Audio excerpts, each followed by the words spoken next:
It's time for Twig This Week in Google. Aaron Newcomb joins the regular crew as we talk about the latest from Google. Aaron's actually going to install KitKat on his very own phone as we do this show. We'll take a look at a new Qi charger that works pretty darn well, and some new additions to Google Glass that make it even cooler. Stay tuned. This Week in Google is next. Netcasts you love. From people you trust. This is Twit. Bandwidth for This Week in Google is provided by Cachefly. CACHEFLY.com. This is Twig, This Week in Google, episode 224, recorded November 13th, 2013. Okay, Jarvis. This Week in Google is brought to you by LegalZoom.com. Go to LegalZoom for affordable legal solutions you can trust. LegalZoom's not a law firm, but you can get self-help services at your specific direction, or speak to a legal plan attorney to get your questions answered and get ongoing advice. Visit LegalZoom.com and use the offer code TWIG to receive $10 off at checkout. And by Shutterstock.com. With over 28 million high-quality stock photos, illustrations, vectors, and video clips, Shutterstock helps you take your creative projects to the next level.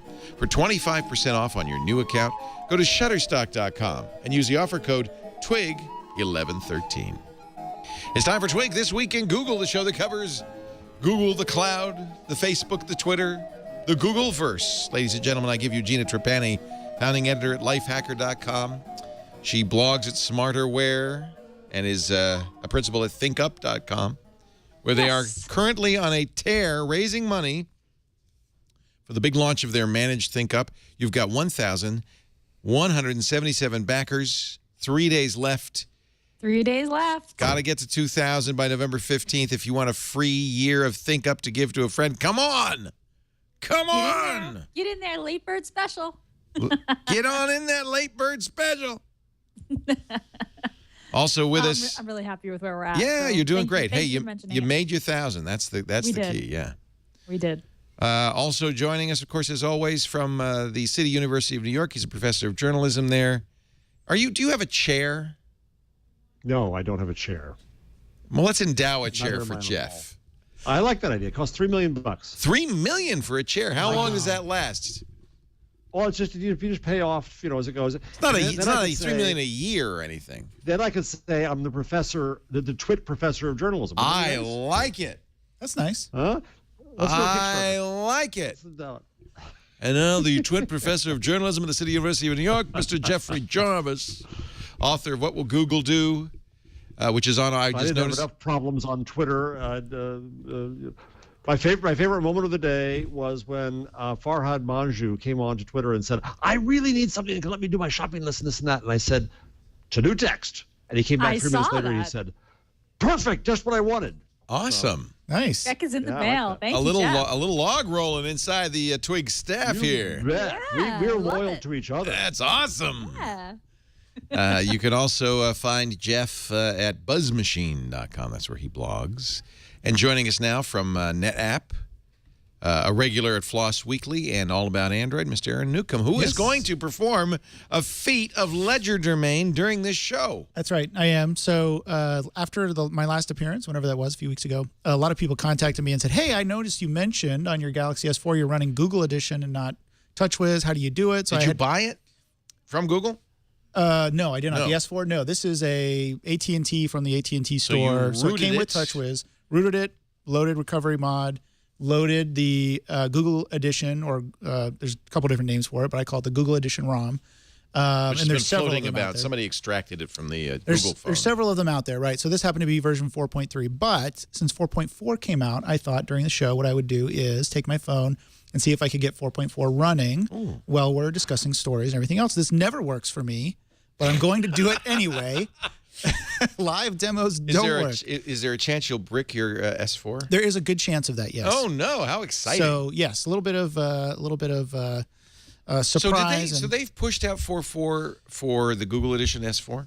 I don't believe so, not yet. And they have it for your HTC One. I know Gina uses a Google Edition HTC One. Yes. They were supposed to put it out for the Nexus 7, but they haven't. And I'm supposedly they said in a few weeks for the Moto X. Haven't seen it either. Yeah, I haven't gotten it yet.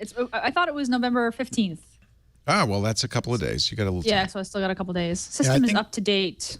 Up to date. So where does the 4.4 GE come from? So this is AOSP, Android Open Source. Right. And so what happens is the lovely hackers over at XDA developers take AOSP and reformat it to work on a particular device, in this case, the Galaxy S4 from AT&T. So I just saw a ROM pop up there today. I've been waiting with bated breath. I check every day to see if 4.4 is there. So how do you do it? You download the ROM from the site. You put it in a place you can find it. Right. Right. And now you're going to boot into recovery mode and install it. Right. So you have to be rooted. So root and then load recovery. That's the critical steps. That's where most people brick their phones, because there's some things you can do to brick your phone during that process. Most of the root software now is pretty sophisticated, but one thing I would warn people is to make sure you have the root for the right. There's S4s and there's S4s. Absolutely. There's 4 different forums over on XDA developers for S4s, right? So for all the different T-Mobile. I have the international Exynos version. Yours is a Snapdragon version. The Exynos version is virtually unhackable, unfortunately. Right. Yeah, because of they've got a locked. It's a Samsung, and it's also a Samsung processor, and they never publish source code. So my international S4, I'm stuck with, and I can't even update it anymore because I've triangled it too many times. So I'm stuck. But this is safe to do on an AT&T, Sprint, T-Mobile, or Verizon S4 if you get the right. If you get the right thing. Software. Now, what I always tell people to do, and this is what I've been telling people for the past couple of weeks since I was on last, is go to XDA developers, go to the forums, and look for your model phone, and you can find out what's possible and what's not. So start there, see what other people are saying, read the reviews. I got it to work. I didn't get it to work. I bricked my phone. Look for that kind of stuff, and then go from there. And the instructions should be pretty straightforward for anybody probably watching this show that's relatively tech savvy. You should be able to do it. But follow the instructions, read the reviews first, make sure that it's going to work the way you want. You'll see if you go to xda-developers.com, they have a device search. But you'll see if you enter Galaxy S4 that there's more than one Galaxy S4. That's right. Actually, I did the wrong search, it looks like. I don't know what's going on. Oh, these are articles, not devices. Yeah, if you go to forums.xda, it says, this always says find your device in the forums, and I've yet to have it work. So let's not. Oh, maybe I'm supposed to enter it there. That's probably where I'm supposed to enter.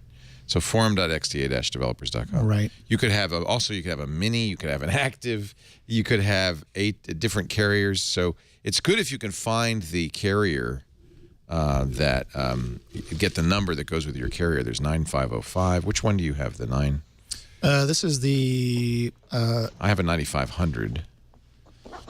This is the 1337, I think it is, or the 9500 is the international. Elite. It is elite. You have elite. The 9500 is the international version. 5, I would guess. Let me just check. I'm having trouble with the search. There's something going on. Yeah, I know the website's kind of wonkily. Anyway, you'll find it all here. I will find it. So I'm going to do this right now. You never want to see how this isn't like network TV. This last 3 minutes. It's well, I don't know what's going on. It's all wonky. Well, they would edit that out of network television. Yep. Yeah. Yes, they would. Yep.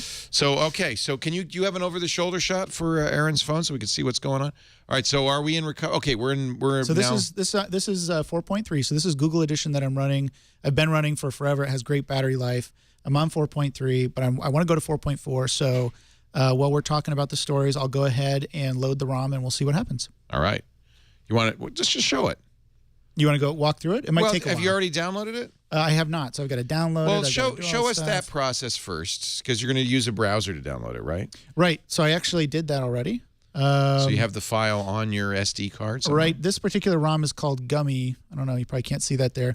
It's called Gummy is the name of this, and it's supposed to be 4.4. Okay. We've got screenshots and everything. So I've downloaded that already.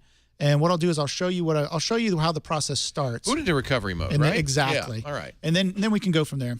So I'm going to hold down power until the power off comes up. So you're turning it off completely. Turning it off. It says yes. You're going to turn it off. And every device is a little different in the buttons that you have to press to get it to go into recovery. For this particular device, you hit power. I believe it's volume up and the little whatever this button is, the home button, all at the same time. Is it up or down? Volume up, power? Up. Up is recovery. Down is that fast boot. Fast boot, yeah. So you can see we have a custom ROM on there. Right, It's got a custom ROM, and you notice there was a little thing in the corner saying There you go. there was a. So this is recovery mode. This is recovery mode here, and so what you can do from here is you go down. There's lots of different things. The one you want to do, which I'm not going to do right now because I need to download one more thing, is install zip from SD card. Okay. And then when you go in there, it's going to say choose a zip. When you got it, let's come back and we'll do that. Okay. So Sounds let me good. know. We'll just interrupt and we'll say, all right, he has downloaded all the files he needs. And That now he's sounds about good. ready to. I feel like we're going to come back to Houdini as he tries to get out of the case, dangling over New York. So again, just to recap, you need to have a rooted phone to do this. Rooted phone. So look on XDA developers for how to root exactly your specific model. It can be a little tricksy. Yep. Once you've got it rooted, you will also, in the process of rooting, you'll be installing a super user program, but also generally recovery. You need a custom recovery. There is a program in your phone called Recovery, and what that obviously allows you to do is go in and load new versions. It's what the phone uses to upload when you get one of those big downloads, over the air downloads. Typically, it uses Recovery to load that new version of the operating system onto your phone. Custom recovery lets you do things like actually browse your device for the actual files you want to install and kind of overcome some of the limitations that you have in the stock recovery application. And I use Clockwork Mod's recovery. Clockwork Mod is very great. Popular. What is the other one? Torp? Yes, there's another one, TWWP, I think it's called, which works very well also. Is it relevant that there's now a CyanogenMod launcher in the Play Store? Oh, that's interesting. It might be the Google launcher. Huh. It requires a tether to a Windows machine, so I can't use it. Yeah, it's a way to install CyanogenMod. You need the Windows installer. You need to connect your device to your Windows machine and then run this installer. It does help you install Cyanogen. But it's pretty cool that in the Google Store you can find a way to get rid of the. Yeah, they Google could ban product that. And certainly Apple would, right? Yeah, Apple would, Yeah. absolutely. Yeah. Is that it? I don't know if there it is. One-click installer for your Android phone. That's cool. There you go. I got excited, then I saw I had to have a Windows machine. Yeah. Yeah, there's a lot. I mean, I think it's great, but there's a lot of conditions here, requirements. Yeah. One being that you need a Windows machine and you have to download the desktop client and then connect your phone via that and all I think that. one reason that Google doesn't worry about this too much is the level of sophistication required to do this is sufficiently high of a barrier to keep people who might, just want to mess around and then come crying to them for help away. I mean, it really, you have to be a little bit sophisticated to even root it. But once you've rooted it, then you probably will install Clockwork Mod's ROM Manager, and it becomes very easy. Now, this is not available in ROM Manager, so you have to download this. Yeah, this is a manually. different ROM, and I haven't seen Clockwork or CyanogenMod's ROM that includes any of the 4.4 stuff yet. So they're still working on that.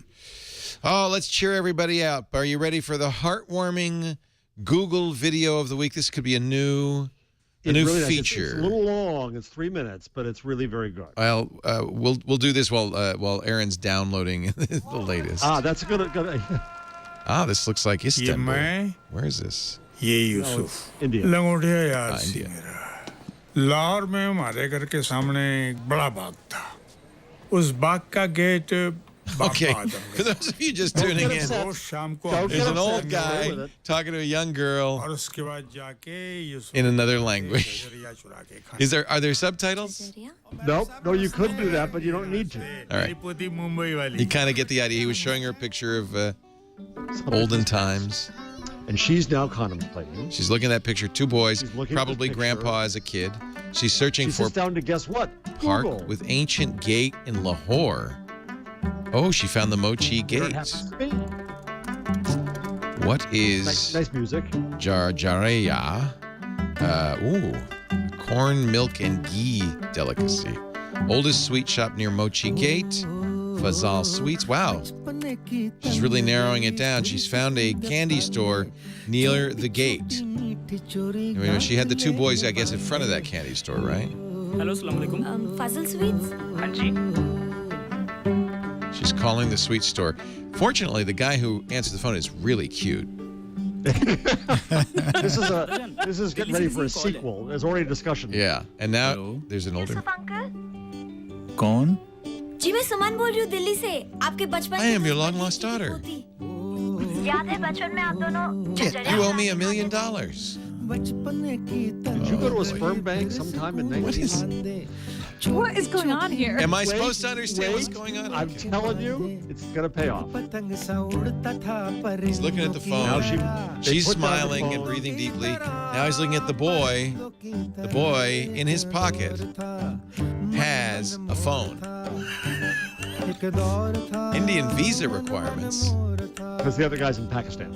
Ah, Lahore is being in Pakistan. right. Partition के वक्त हम रातों रात हिंदुस्तान आ गए Thinking I'm crazy, right? I'm going to get shot for putting this in the rundown. Dadu? Somebody says in the chat room, this is the plot for nearly all Bollywood musicals, by the way. Ah, okay. Mine is Google. Weather in Delhi. He sees it's going to rain, so he puts an umbrella in the bag. Okay, Gets very Grandpa. important. Yeah. Grandpa and grandson now slowly walk off screen. And drive a in one of very those slow really taxi. neat Indian cat taxis. Yes. I love those taxis. Look at her flight to Pakistan. She looked up the flight, yes. Ding dong. Here's the payoff. हाँ जी Oh, she flew his Two old friends who haven't seen each other for decades since partition now see each other, brought together by Google. Oh, and the cute girl and the cute boy, who happened And the to cute have boy there. That's the sequel. a little chemistry. I'm just saying. Oh yeah, look at that look. Oh, that's pretty sweet. That is very sweet. Okay. And those actors, by the way, you may recognize them from. Wow. Do you think that's real? No. Does it No, matter? a minute. But I thought it was touching. Were you not touched? Were you so cold? No, it's beautiful. Your heart was I'm not touched. touched at all. Beautiful. Yeah. Welled up a little bit. Yeah. That's nice. Yeah. Yeah. I wonder if that was inspired by that other story about that kid who got on the train. Remember we did that one Right. last time I was here? right. That was great. Yeah, we did that. That was yeah. We saved those for you, Aaron. Oh, actually. thank you. Yeah. It makes me want to go back to India. I'm dying to go back to India after one. Wow, that's neat. No, I think that's really neat. Is it intended? Probably not for the American market. Probably not, but you don't really need to get the language to understand. No. Although it's a little bit of a mystery. Yes, it is. Speaking of mysteries, Why did Jarvis put that in the rundown? no, the mystery is revealed. The Google barge is a party boat with sails that are designed to look like the fins of a fish. Now I think they're just playing with us. When completed, the barge is supposed to be, quote, an unprecedented artistic structure sporting a dozen or so giant sails to be moored for a month at a time at sites around the bay. The 50-foot tall, 250-foot long structure made of recycled shipping containers will stand out. By and Large, LLC, the company that is submitting the approval documents, refers to the vessel as a studio and temporary technology exhibit space. Its goal is to drive visitation to the waterfront. It will be for local organizations to engage with guests and gain visibility in a unique way. So it's not just Google, maybe, that'll be using it. I don't know. Party boat. It is a Google party boat. They expect to draw 1,000 visitors a day as it sails from spot to spot around the bay. Pier 30, Fort Mason, Angel Island, Redwood City, Rosie the Riveter Historical National Park in Richmond. You know we'll be fighting for invitations for that. Oh, yeah. I just want to point out that you're reading this off the Walt Disney Museum website. No, this is the San Francisco gate. Oh, there's a big ad for the Walt Disney Museum. I see. I was like, why? Because you scrolled up and all I could see was Walt Disney and Mickey Mouse. Yeah, that's it. That's an ad. The Imagineering in such a barge, yes, but yeah. Well, you know, it's kind of fortuitous because this is the kind of a crazy idea maybe Uncle Walt might have had in his day. But no, this is material. I want Google World. I want Google World so badly. Wait, who made that? By and Large? Is that what you just said? By and Large, LLC. I think I have a commercial from them. Wait a minute. Let's get ready.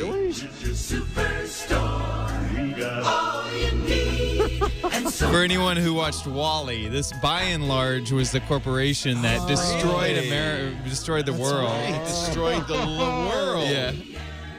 Because you got to buy at large. Good reference, Okay, Chad. that means for sure it's Google, right? Because it's a phony name, a funny name that geeks would get. It's an interesting idea. It's from Gensler, which is a well-known San Francisco architectural firm. Of course, now I want one in New York. What are we, chicken liver? Google? Chicken liver? There's one in Maine. Isn't that close to New York? New York? Isn't that next to New York? It's right up there on the map over on the other side there. It's the same place, isn't it? Maine, New York, New Jersey. Maine's Canada. Anyway, the mystery continues. I'm sure you guys talked about this last week, but there's a tie-in to Larry's. Offers an ever-expanding range of consumer solutions. Fred Willard. It wasn't always the unparalleled provider of convenience it is today. By and large, got its start as a maker of frozen yogurt, and it acquired large industries, which seemed like a natural fit. The newly combined corporate entity of By and Large was formed and never stopped expanding its efforts to make your world easier, more comfortable, and pleasant. And that voice is, what's his name? Fred Willard. WKRP, yeah. Commitment to the consumer No, not WKRP. will He's never fade. With over 2 Yeah, million wasn't he the wholly owned subsidiaries, salesman? governmental bodies, and healthcare centers. Was he? By and large, Was he on WKRP? I thought he was the sales guy for WKRP. The one who was always hitting on. Maybe, I don't know. So it's not by and lard. It's by and large. But you can't get lard at by and large. Righty. Enough of that. So this is just going to be an exhibit space, basically, for Google to show off. And it may stuff. be very loosely tied to Google. Yeah. Yeah. When I visited Microsoft campus years ago now, and they have this thing called the Home of the Future. It's basically this, just exhibit. It's a home, but it's a smart home, and you walk through and you get to see, what it would be like if your refrigerator knew what ingredients you had, and if your door recognized your face when you walked in or whatever. And it was cool. I mean, we did a tour, and it was a cool thing. And I think for a company with Google that's dealing with sort of the social impact of weird new technology like, glass on your head, it makes sense for them to set up these sorts of public exhibit spaces where it's look at, the Jetsons kind of visit. I would love to go to Google Land. I want to go. As part of it, I would totally go. They could do Epcot, the city of the future. Yeah.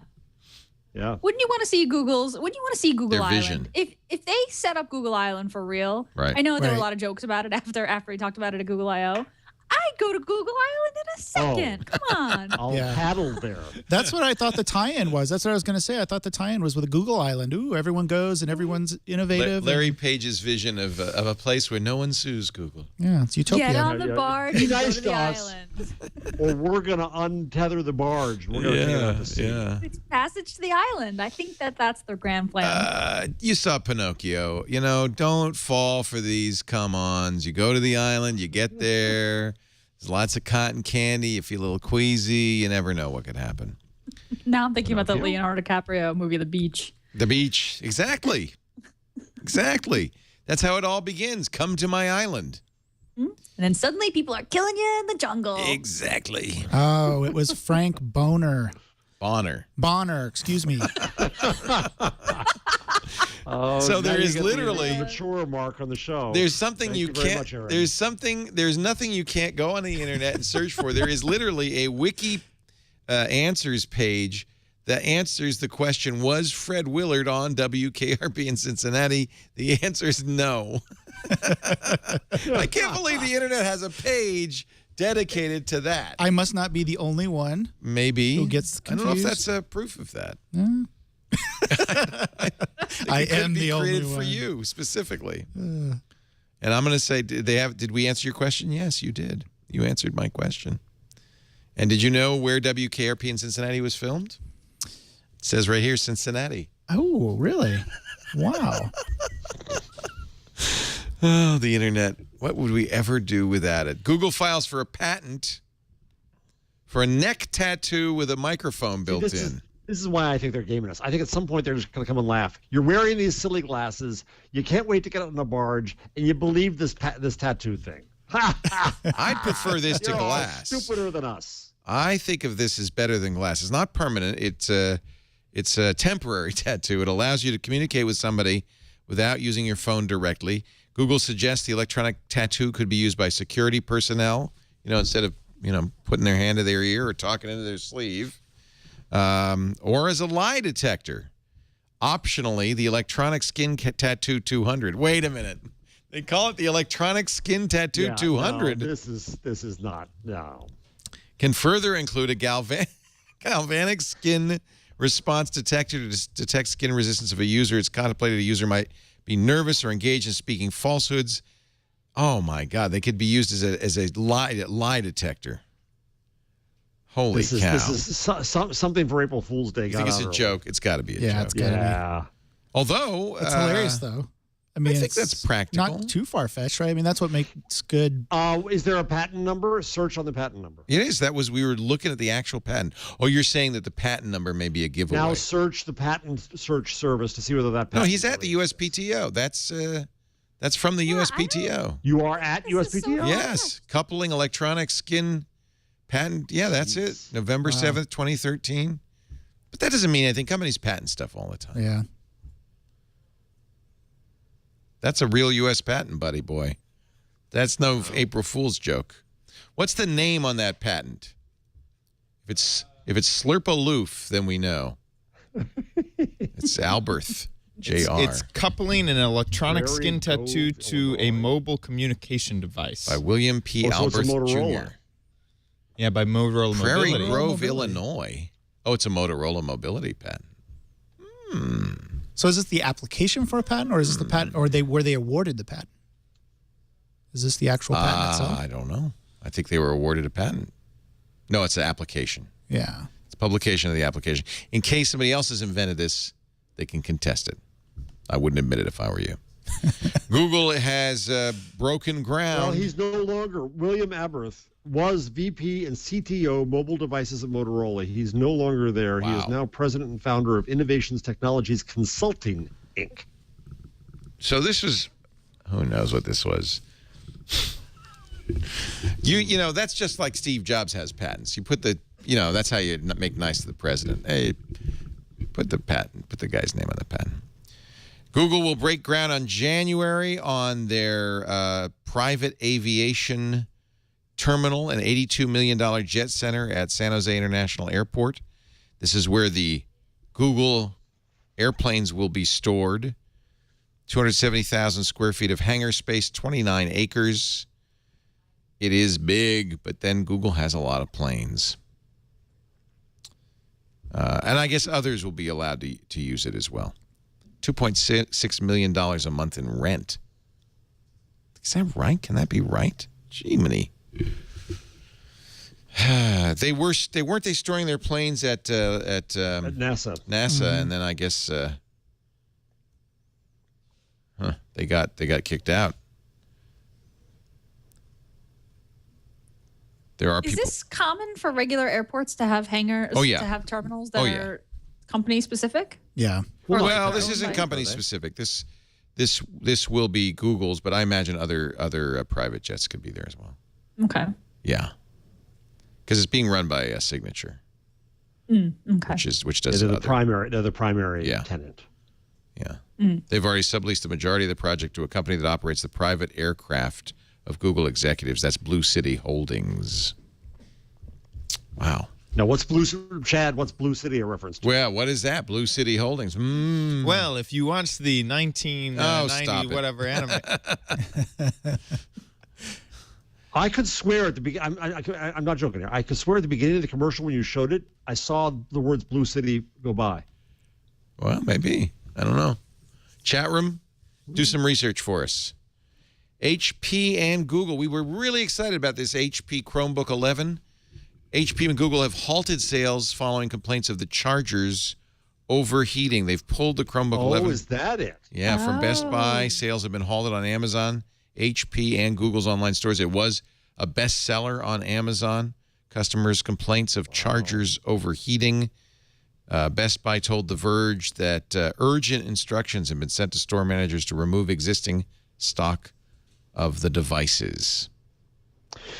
There was speculation on Google Plus.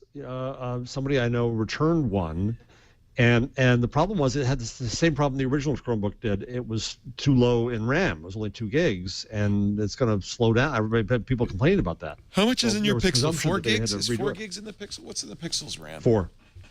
Yeah. 2 should be 4's enough fine. for a simple operating system. 2. No, it's not though. For the tabs, when you open enough tabs on my original Samsung, it got Chromebook. sluggish, huh? Yeah. You remember that they announced, was it Google I/O that they announced the Google Play for Education? It's finally here. Yep. Awesome. It ships on tablets today. Google Play for Education, U.S. only, sorry. But it's been in beta for a while. They say thousands of students in more than 50 schools have used it in beta. It will ship on the Nexus 7 from today. The 10-inch Asus Transformer Pad, the 8-inch HP Slate 8 Pro will be added early in 2014. So you'll have to have specific hardware to use the Google Play for Education store. Oh, really? Oh, that's weird. Yeah. So I guess you so can't anybody download can get it. Yeah, you have to download it. get something with it on it. Not sure what's driving that, but I think this is great. I mean, the fact that, for education, the fact that you can actually, there's a video that shows, what you can do with it, basically. I mean, teachers can collect all the responses from their kids simultaneously to see whether they're getting it or not. I mean, there's all kinds of cool stuff. Teachers can... It's half the price, less than half the price of an iPad. Oh, yeah, exactly. They can push out apps to their students on the fly. No, in all fairness, I made fun of LA public schools getting the iPads versus Chromebooks. And so this is another tablet, no keyboard. So for certain grades, the one showing in the commercial, I think fine. But when you get much higher, a Chromebook is a better. Well, I think that's a 1-2 punch. Yeah. In fact, I think some schools might choose to have both. Maybe a dozen Nexus 7s in the classroom to be handed out for specific times, and then the kids go home with a Chromebook. Like crazy. It's the one-to-one. I'm in the Chromebook for Education group on Google Plus, and you see these pictures. One just last week of 1,800 Chromebooks being prepared for the students. It's really inspiring. It's really kind of great. Yeah, and there was a news report the other day I heard that where kids from the age of like 1 now are able to manipulate smartphone screens. So I mean, this is the interface that kids are used to now. I mean, why shouldn't it be the way that they interact with education, right? If this is what they're used to using, why are we forcing them to go back to older styles? I'm not saying there's anything wrong with books. Don't get me wrong. Don't take it too far. But I mean, But if this is what they're used to, if this is the easiest way for you, I know, I'm a book hater. I won't go into the debate about listening to a book versus reading a book, but if this is what they're used to, this is the interface that they should be using for education, I believe. Well, it's also interactive in a way a book is not. I love books, but you gave some examples right there, tests and surveys, and kid can be listening to audio or watch an animation or movie. Teacher can see the progress. Exactly. Yeah. There was a related story. What's that teacher wearing on her neck? A microphone. A microphone. Was it a microphone? Yeah. I've seen teachers wear those before. Sometimes when you have classes of smaller children, there's a lot of yelling involved. So having an amplification system. Also, you might note that some of these kids are wearing. Yeah. Wow. Some of these kids are wearing headphones too. So it may be that she's using that to talk to them directly. Whenever it's convenient for them. By the way, that's Frank Bonner, the guy who was at Herb Tarlick in WKRP in Cincinnati. I'm going to look up and see if there's a Wiki Answers question for that guy. It must be there. You know what? Turkeys can fly.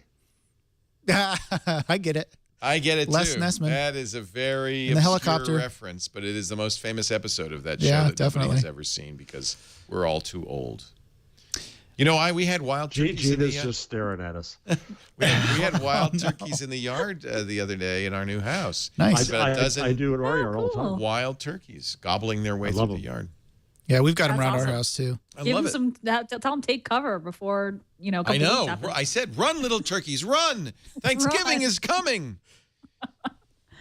So go ahead. It looks like the tablets with Google Play for Education, they're based on or they're built on Google Apps for Education. So are they? I guess my question is, are they converting these schools over to Google Apps for Education so every student gets like their username at the school.edu? I mean, it makes a lot of sense for Google to do that, right? Because every kid, you need a Google account to sign in. Right. Right. And you can't necessarily assume that a kid, especially one under 13, is going to have an actual, sort of public Gmail or Google account.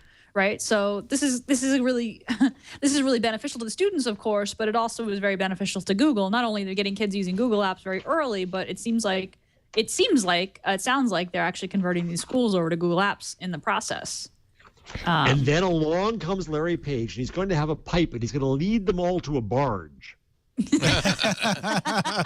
Exactly. I mean, they have had a specific program for education for a while. Google Apps has, where you get free access to all the app stuff for your school, and then they also have one for nonprofits as well, which is free. Again, if you're a nonprofit, you can get free Google Apps account. I don't know what the limitation is there, how many users you can add, but they've had these for a while. And I guess it makes sense. I wonder if there's any T's and C's about we will not share your data since you're under 18 or all that kind of stuff. They'd have to. There's legal, at least under 13. There's legal issues. Motorola G announced the Moto G. Yeah, that's interesting. Low-priced version of the Moto X, $179, no LTE. The people were very upset that Moto X was only available in the North American market. Motorola has a sub-$200 phone. That's unsubsidized price. Yeah. Mostly based on the Moto X. There's an 8-gigabyte version for $179. $199 is 16 gigs, both contract-free, SIM unlocked. No LTE, but that's not really an issue in a lot of these areas. 3G is more than adequate. I'm not sure what's missing. It's got the edge-to-edge display, the curved back, the Corning Gorilla Glass. The processors, like one a little back, slower, But the screen, what's the screen res on that? I can't remember. It's 720p, which is the same as the Moto X. 5-megapixel rear camera. 1.3 megapixel front camera. Bluetooth 4, Wi-Fi. It's a Snapdragon 400, a little bit slower, 1 gig of RAM. But as a result, better battery life on the slower processor and less RAM. Right. That's pretty good for a sub-200 phone, though. That's very nice. It's pretty great. And they're also going to support Moto Maker. Well, you can't choose custom colors of the device, but you can get a shell, sort of. You get a shell and change that, Okay. And you get 65 gigs of Google Drive along with it. Nice. It goes on sale today in Europe and Brazil. It will be available in the U.S. as well as India and the Middle East. 30 countries, 60 partners. What does the G stand for? Great. Google. This is great. I mean, this is, they just said that Android is aiming to get the next billion people online, right? Android wants to run on low-cost devices, and if Motorola wants to lock in, I mean, what's the best low-cost device out there right now? Well, you can get there are Samsung ones. There's Nokia too. But in terms of smartphones on Android, you can get a basic Samsung. I think it's called the S4 for closer to 100, I think. Tell me if I'm wrong here. You can buy them on Amazon. Yeah, if you go to Virgin Mobile, which is the carrier that my family uses, they actually have a couple of phones there for like $70 that you can get. And that's subsidized. They're not running KitKat, granted, but they're ice cream and above. These aren't running KitKat until next year, till January. Right. Well, yeah. Okay. But that's they will get KitKat. And they're getting that fairly. I mean, the Moto X is a fairly pure Google experience. It's not exactly Google experience, but fairly pure. So that's the other interesting thing is that all these international phones, the standard for them is they come with FM radios. Isn't that funny? It is. I could never figure out who wants an FM radio, but I guess radio is still alive, just not here in the U.S. Android has 81% of the smartphone market for the first time ever. This is according to IDC, the analysts. That's in the third quarter, 80% of global smartphone shipments in the third quarter. So that's a big jump, although Windows Phone did pretty well. It had a year-over-year growth of 156% in the third quarter. There was Henry Blodgett did, I called it Slidegasm. At his conference, he did this 123-slide presentation. It was very good. And in there, he talked about platforms, and he said, ladies and gentlemen, we have a winner, and the winner is Android. Yeah. The number, I got more than one number, so this is fine to use this, but at the I think I have a slide at the end. 60% of all new computing devices run Android. There's a chart at the bottom under number. It's victory for Linux. Yeah, absolutely. Linux is everywhere. Apple's iOS, 12.9%. Samsung, 39.9%.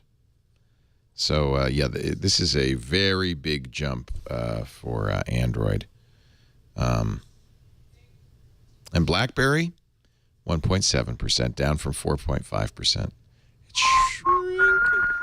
That's that little blue stripe in the middle of that sea of orange and red. Aww. Aww.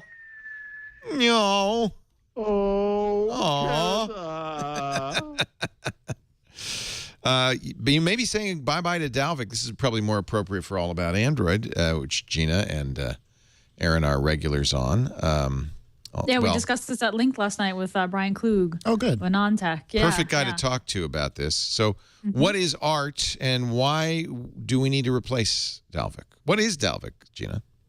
Dalvik is the runtime environment. So when you build a Java application, you produce bytecode versus machine code, and Dalvik is this runtime environment that runs between the hardware of your device and your Java bytecode and translates it to run on the device.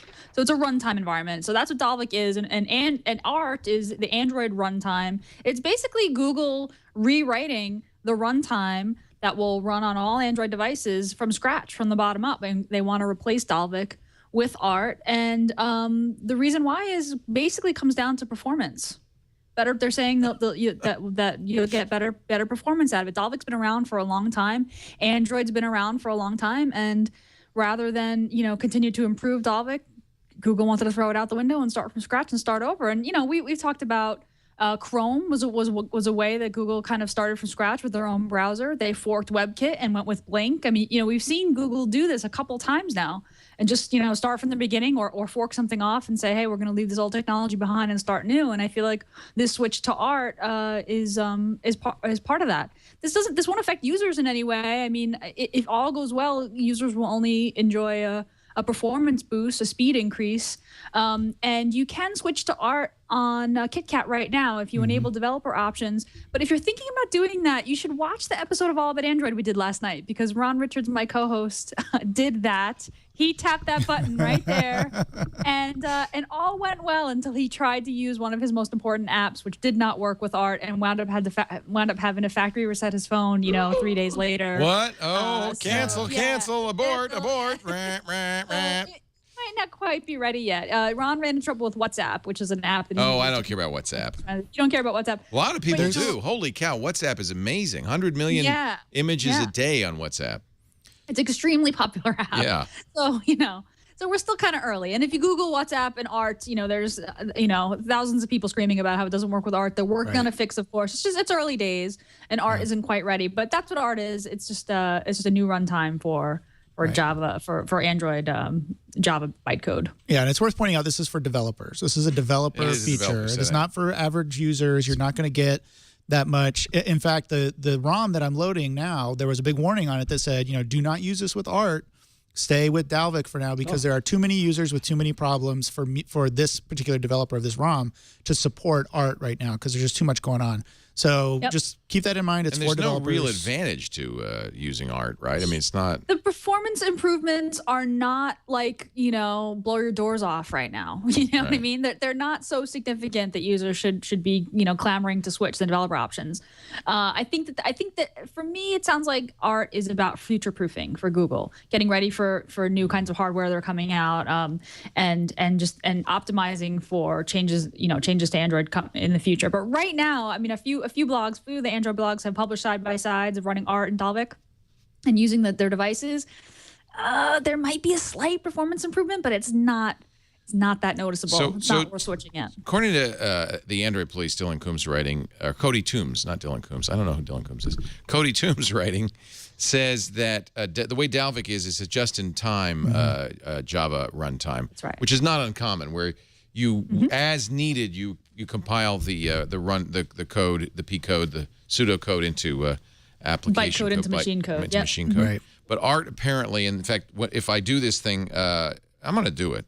If I do this thing, it will go through all my apps and pre-compile all the bytecode into machine language, and that'll be done. And that instead of just in time, it's ahead of time compilation, which means that in theory, this stuff would run faster, right? It doesn't have to interpret bytecode as I go. Yeah, especially startup time. All right, well, let's see. For the application should be. I'm going to. So this is, by the way, and this is the way you get your developer options. You tap what? You tap the build number 7 times. Yeah. Like this, and it goes. Yeah. By the way, did you see this? If I tap and I get the K for Kit Kat. I like this. Oh, and tap nice it again. than Tap it again. the jelly beans. Tap. Tap it again. Tap it hold, Leo. There we go. Oh, it makes me hungry Not for a done Kit. yet. There's more. There's more. Hold down the I logo. thought Leo was going to get mad about that. I think you tap and hold the logo. Tap and hold the logo. It's back. No. I want candy. Shoot. Where's my candy? Yes, it needs to just hatch an actual Kit Kat bar. Right. Pop it right out of the phone port. Oh, here we go. Swipe down. Oh. There you go. What? For those just listening, Leo now has a rather nonsensical bunch of nice little Android pictures Honeycomb. on the screen. See if you can identify the version of Android. Donut. Donut was. And if you hit Froyo. 2 of them, it'll make a bigger one. Can I? Is it like concentration? Can I like? Not quite. If you hit 2 that are the same, it'll make a bigger one. Oh yeah, look at that. And then wait a minute. If I'm going to tap, the point. So there's the jelly bean. I need to tap another jelly bean. That makes a bigger jelly bean. And look, if you get it big enough, here's a donut, cupcake, and then look what happens. Wow! You get a Kit Kat bar. I got a Kit Kat bar. That's fat.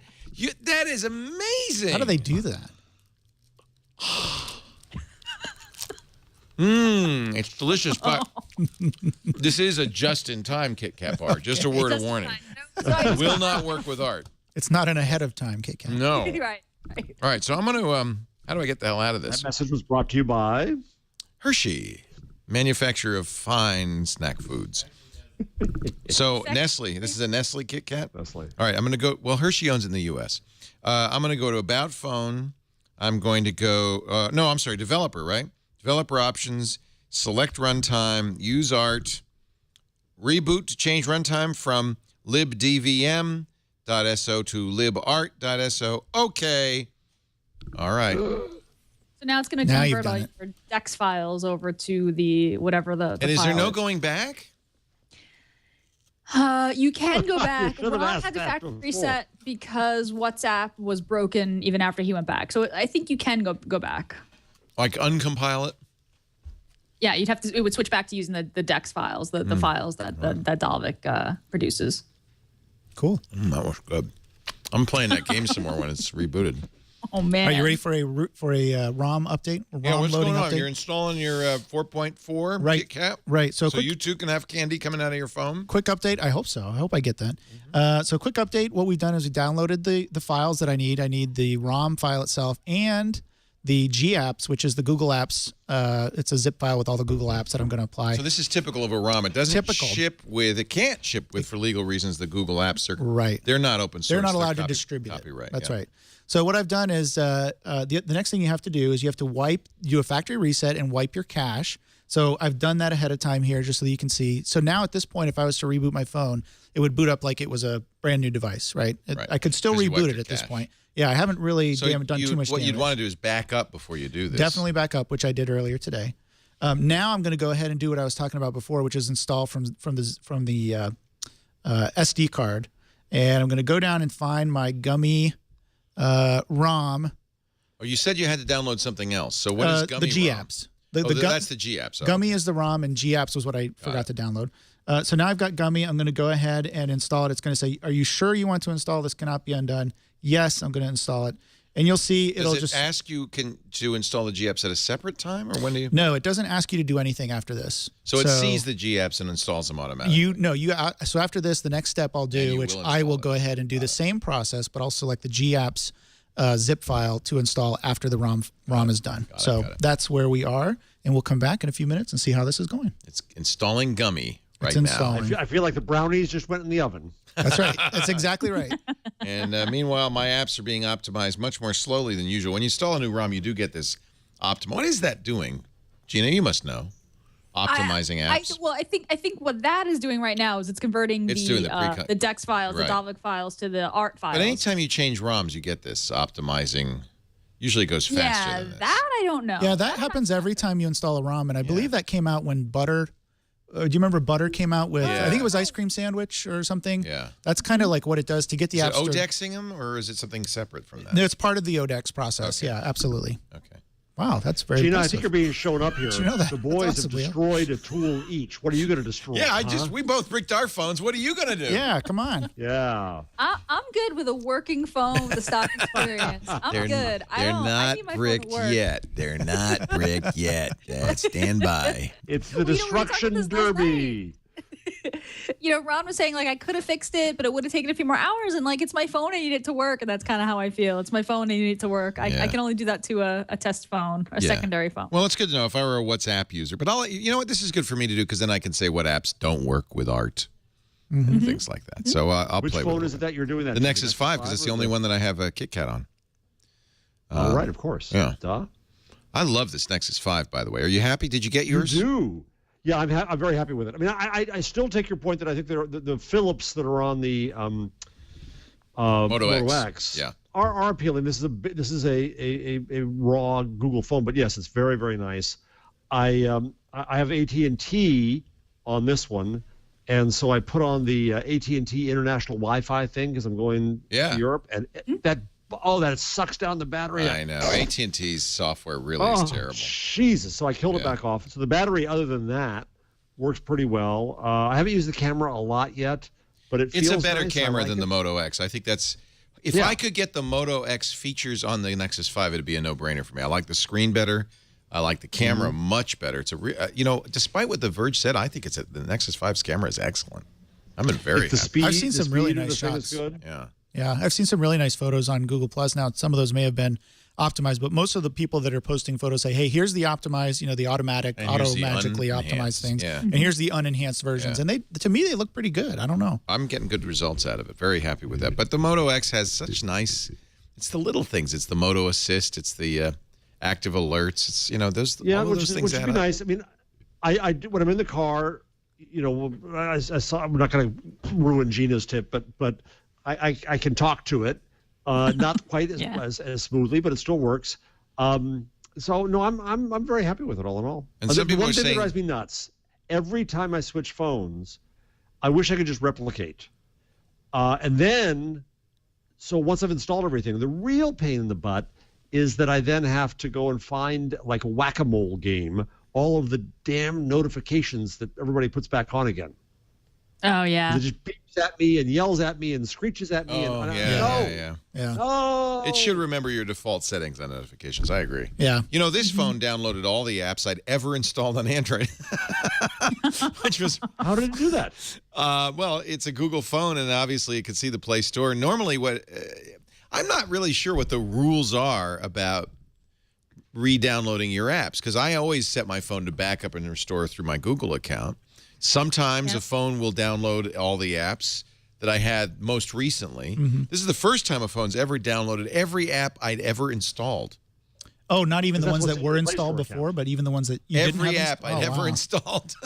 Wow. Which is a lot of crap. Chad, you should share your the tip that blew all of our minds last night on AA. Oh, Chad knows how to fix this. Well, so yesterday, Ron had the same issue that basically what happens is if you go to the store, there's a section of the store that's all of your apps, and that's what it. That's what I know how to eliminate apps from that. But do you know how to batch eliminate them? If you do, yes. You hold it down and you check it. You check it. You check it. So this is what blew everyone's mind, was that if you go to My Apps and then swipe over to All. Here, I could show it over here. Right. Anything you can long press and then you can select multiples at a time. Fortunately I had done that not so long ago, so It didn't install every app ever, but still a larger set of apps than I actually wanted. So as you know, and by the way, I like this new, they're doing, what do you call it? The hamburger, Gina? The hamburger now? Yeah, hamburger. The hamburger is really nice to use the hamburger now on the App Store. It's a lot easier. Yeah, so this is all I've ever installed, and I'm just repeating what Chad just told us. If you press and hold that, you can now multiple select. Notice ones that are currently installed will not be highlighted, and you can remove Don't get rid of these. Quick, obviously. You're gonna want that. No, I'm not gonna say yes. Okay. But I had already done this. Thank goodness, because if I hadn't, I would have gotten a lot of crap. And then you can delete these all at once. Yeah, really handy. Isn't that nice? I don't understand how it Did not realize downloaded any. I have to download each app individually from my Play account. How do you get? Well, how did it download? That's what I'm confused about, because sometimes that happens with the phone. It doesn't download anything. Sometimes it re-downloads everything I had on my last install, and then on this phone it re-downloaded everything I ever had. So what are the rules? Does anybody know? I haven't been able to figure it out. This is something. Random, right? It seems to be random. Sometimes it doesn't download anything. And then this is the first time I've heard about downloading everything. But usually what it does, it's supposed to do, is install the apps that you had most recently installed on your last device. And that's what 4 times out of 5 it does that. Yeah. 1 time out of 5 it does nothing. Right. And this is the first time ever it's just installed all of them. and then you of all people. Well, and then I made the mistake of deleting apps while it was still downloading them. So I deleted a bunch of apps that I didn't want, and it re-downloaded them. So that's another tip. Wait till it's done before you start getting rid of stuff you don't want. Yep. It's like a cat bringing you a mouse. Look, I brought you all the apps. But, you know, that tip that you gave Ron Chad is a great tip, because you can't do that on the Apple App Store. So the Apple App Store has everything you've ever bought, and there doesn't seem to be any way to remove it. So there's a lot of crapple on my Apple. Right. Can you remove something from your Play Store account? You still own it. But can you just remove it and say, I don't want this? There's something that are dead there. And yes. Can you remove them there? Yes. Oh. Well, you mean from previously installed, right? That section. Yeah, and I go to my Play Store and it has all the apps I've ever bought. Some of them I just want to kill. Yeah, that's what that does. You can remove them. You can do it on the App Store. It removes them entirely from your account. No. Well, yes. It no longer shows up in that list of installed apps. Even on the web? Yeah. I don't know about, I presume on the web. That's a nice feature. Get that, because we all download apps. Like, the app from Google I/O 2010. I don't want to reinstall that. Ever. That's a good example. Yeah. I'm done with that. I don't need that anymore. Well, this has turned into all about Android. I apologize. We're gonna move on here, but unless I have any outnumbered, Leo. I love Android. I do too. I'm very happy with my Nexus 5. Yeah. I'm still unhappy with Verizon, but I'm happy with my Nexus 5. Yeah. Something to be aware of: the Google Play Services update, which I just got today, has maybe some negative side effects according to Android Police. What is this, by the way? The Play Services update. They're always updating Play Services. But it's not an app. No, well, it's the let's see, it's the Google Services or Google Settings app. So let's see what's called. Yeah, it's called Google Settings. It showed up kind of funny in my update. It was a strange update. It's a gray icon. I'm not on KitKat, but it's a gray icon for me. And then it's got it's got all the apps that are connected to Play Services listed there. But the Android Device Manager, if you turned it on to be able to remote wipe your device, apparently this update unchecked that box for some users. It didn't for me. I checked mine and it was as I had left it. And so just check to see if it's activated. Just check to see if it still is. Yeah, exactly. Let's see what. Because you don't want to get your phone stolen thinking that that's turned on and then not have that access. And then not have it turn on. Exactly. Yeah. You know what? If I weren't installing art right now, I would check mine. This is going to be a while. Android This is going to be a while. 91 of 210. Ever hear of a company called Reputation Changer? They changed their name. I had not. I had, because they bought ads on the local LA state radio station where I work, and they were trying. I can't remember if they bought ads or trying to buy ads, and somebody said, "Would you do an ad for them?" So I looked into them, and I was less than overwhelmed by the company's MO. They've changed their name now to brand.com, which must have cost them a pretty penny. There's an article about them and the companies that do this in courts. You know, the problem is, and it's a big problem, and I'm very well aware of it, you don't control what Google search results will show up. And if you have not been active online, if you haven't been a busy little bee posting stuff on your blog, all of us are very active, but tweeting and Facebooking and blogging, then if somebody else posts something about you, that's going to be one of the first results in your search. You don't control that. And if it's nasty stuff, that's what people are going to see when they Google your name. It's one of the pieces of advice I give teenagers is do get active on the web. Be proactive in managing your reputation online by putting the stuff up on the web, on Twitter, on Google+, on Facebook, on a blog, have a web page, and post stuff there, because that's going to be what people will find about you. And you want to make sure it's stuff that you put up there that reflects you well in case of this. So what Reputation Defender, what Reputation Changer, these other companies do, there are a variety of things. It's fairly expensive. One of the things they do is they'll put up a lot of posts over your name, and eventually Google will index those. And even if they have nothing to do with anything, which I think is the reputation.com method, is to put a bunch of stuff up. No, what the reason I put this one in was interesting about this one is they said, no, we'll erase it. We'll get it erased. Yeah. So it's just thrown in there. Oh, well, they have to go to court and get it to be declared to be libelous, and then Google will take it down. Like, that's something you can do very easily. Thank goodness in this country we have, laws that don't make it that simple to do that. Yeah, and of course, if it's not libelous, if somebody posts something that's true about you, however scurrilous, you're stuck. Right. You can't get them taken down. So brand.com will sue. This is a big business. According to this Quartz article, the market, which was $1.6 billion in 2011, maybe as much as $5 billion market by 2015.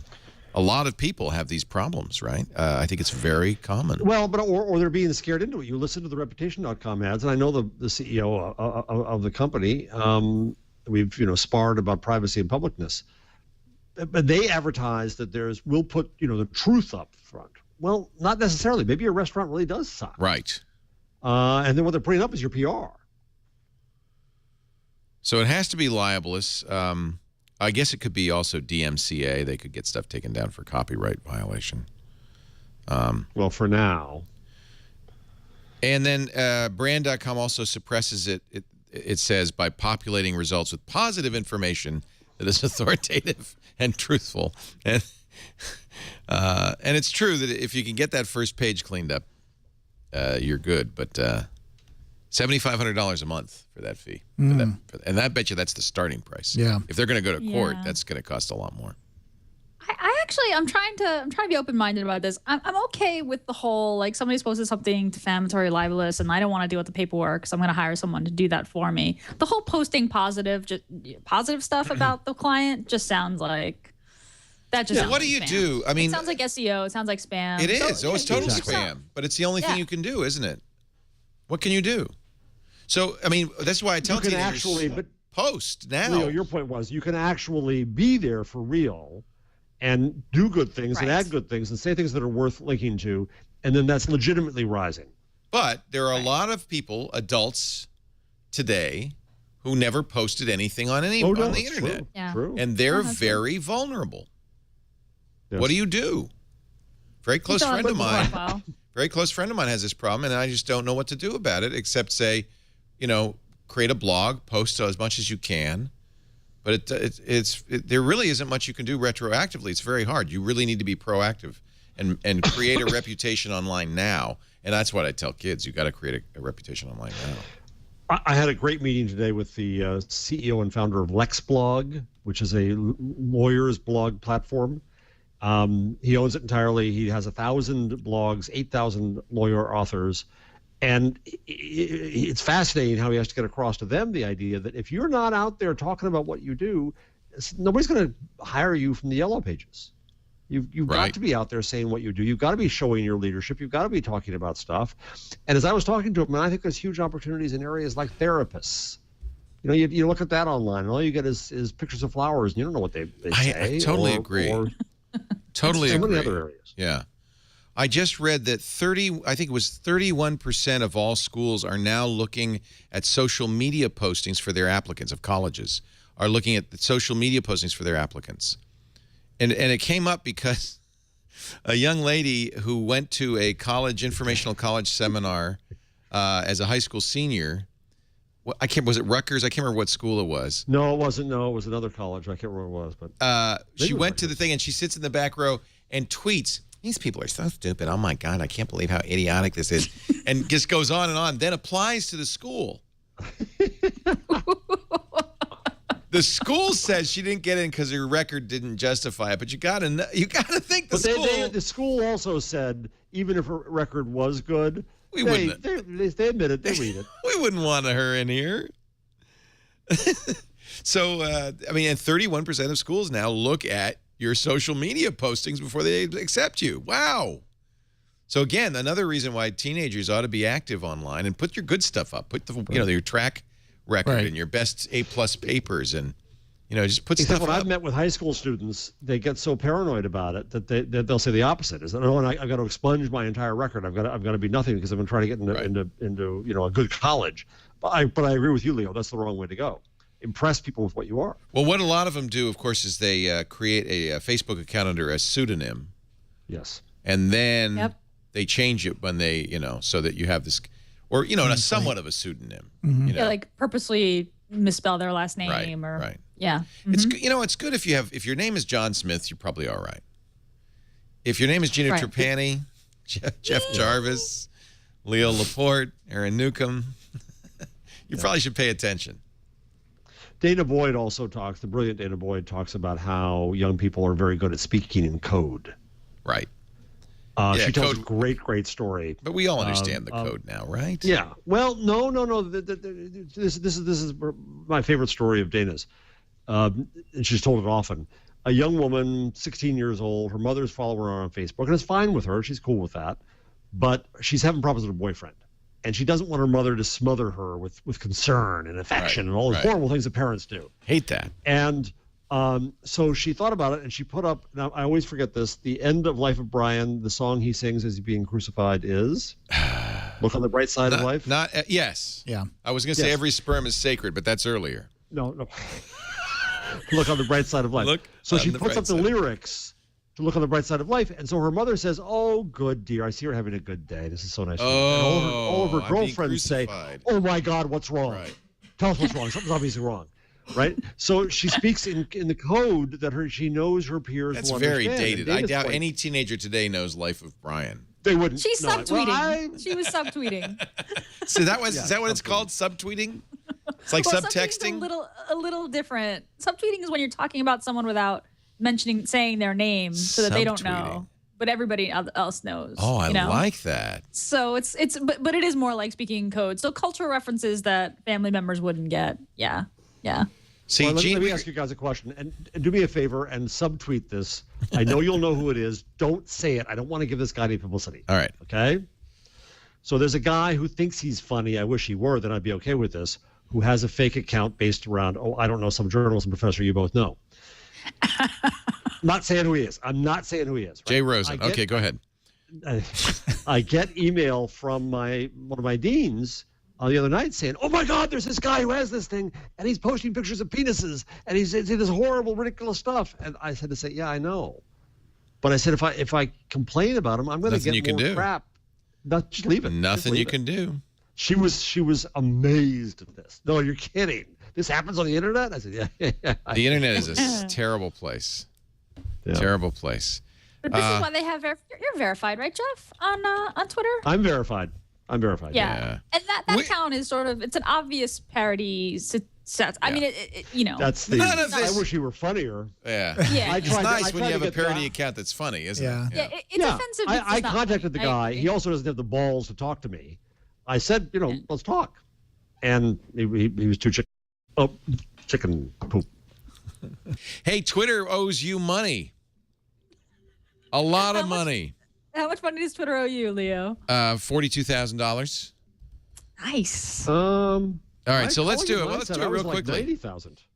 So here's the deal. This is a interactive infographic from Time Magazine. I think it's fairly accurate based on the stock, the valuation of the company Twitter, which is probably higher by now, and the number of people tweeting and the number of eyeballs each tweet sees. Only 25% of people pay attention, so it's fairly conservative.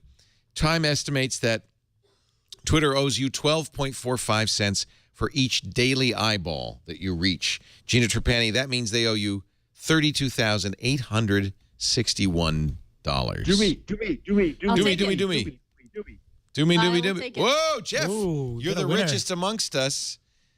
$94,316. Wow. Nice. Aaron, what's your Twitter Aaron handle? Newcomb, all one word. AARON. AARON. NEW. NEWCOMB. Why did you have a name that's so hard to spell? $35. $35. Wait a minute, Aaron. That's not Wow. your real name. Did I type that wrong? Is that really your Twitter handle? And that's Yeah, how much? that's it. That's depressing. That is. That's awful. That tells you. I always say this. I don't hang out on Twitter. I don't hang out Yeah, on well, Facebook. I'm on see, Google Plus. So You get even less money than we don't get. $35 though. How much Yeah. is Chad That is worth? depressing. Chad, what's your Twitter handle? OMG Chad. It's like I think it's like a 423 bucks. I'll take it. That's an iPad. I'm hanging out with the wrong people. Okay, I don't feel so bad now. Does Jeff just tweet like so much more than us? Is that how the? I have Yeah. no life. Katy Perry, $4.4 million. Wow. Lady Gaga, please. Barack Obama, $5.2 million. Lady Gaga, $2.3 million. So it's not just how much you tweet or how long you've been there. It's all of the above. Now, of course, Twitter is going to give you absolutely zilch. Zilch. Oh well. Oh well. What is the? It's like saying that because I buy at Amazon, Amazon owes me money. Right. No, it's not like saying that. It's like saying if you wrote a sentence a day for 5 years, and somebody published those sentences and made a lot of money on that, wouldn't they owe you money? It's like saying that the phone company owes me money because they make money off me talking on it. No, it's not. Communications. It's make your it. content that they make money on. Yeah. Yeah, but you voluntarily use the platform. Admittedly, you put it there. Admittedly, you put it there. With So, the understanding that you weren't going to get, bupkis, but. So there is a difference between a company. Facebook's kind of the same, right? Facebook, the only value in Facebook and Twitter is the value put there by people who put stuff on it. Twitter more so than Facebook because Twitter is all about the content that's there. See, what really occurred to me is I hope to heck that they gave Chris Messina some friends and family stock. Oh, They I do doubt owe it. him money. Because he invented the hashtag. Exactly. I doubt very He much. added real value. The woman who drew the fail whale posted it on iStock Photo, and Twitter bought it royalty-free for like $50. She didn't get any money for the fail whale. She got some notoriety and has gotten a lot of business since then, but no money from Twitter stock. Well, I mean, if Noah Glass didn't get anything, That's he did not, shocking. then He I invented don't it. think, He named it. I don't think Messina or the Fail Whale lady or we are going to get anything. Yeah. So did Noah get nothing? Is that what? Because Nick Bilton wouldn't tell me. He was on Nothing? Twit this week, and he said he's written the Hatching Twitter, his new book about Twitter, as a mystery. And I said, well, I'm reading the last page, and he wouldn't let me. But apparently, because Noah Glass was written out of the history of Twitter, he did not exist. Jack Dorsey took great pains to make sure that nobody. It's not a lovable company, Twitter. Wow, is it not a lovable company? The New York Times did a story this week about how dependent Twitter is on developers, and they didn't mention any of the troubled history of Twitter and developers. No, we've all It was forgotten shocking. that. We've all forgotten it already. I think these things are messy, though. Like, does any company that's gotten really successful and had this kind of money? I mean, isn't there always So some Noah backstabbing? Noah Yes, Glass there often is. Apparently, according to Nick Bilton, Noah Glass is going to make a little money off the IPO. He says, according to I hope so. He says Glass stands to make about as much money as Jack Dorsey's secretary at Square. Not at Twitter, at Square. He hasn't updated his YouTube, his Twitter, his blog in almost 2 years. He's kind of, I guess, gone under the radar. He must be a little bit bitter watching the success of Twitter. He named it.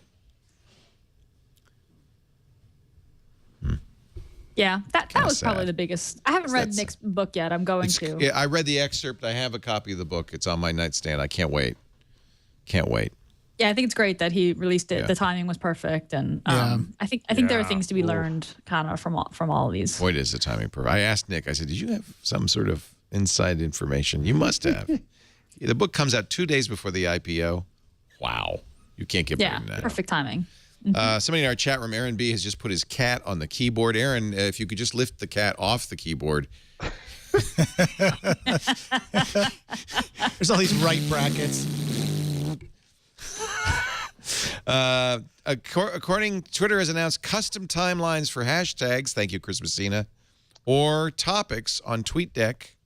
So I didn't quite understand this. This is not. It's kind of like Storify, but a little more dynamic. I don't understand it either. Our expert is here, though, Gina Trapani of Think Up. That's what I was waiting for. We should have a new segment. Explain it to me, Gina. Explain it to me, Gina. What is it? So, you know what Andy Carvin does? I mean, we know what Andy Carvin does, right? He retweets.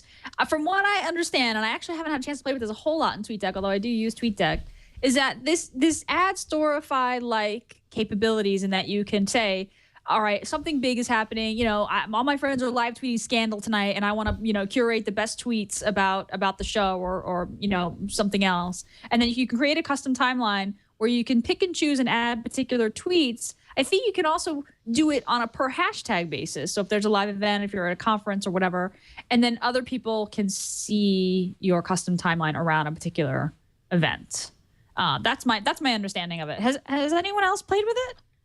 Or That would be very cool to have. yeah, I mean it's very Storify like.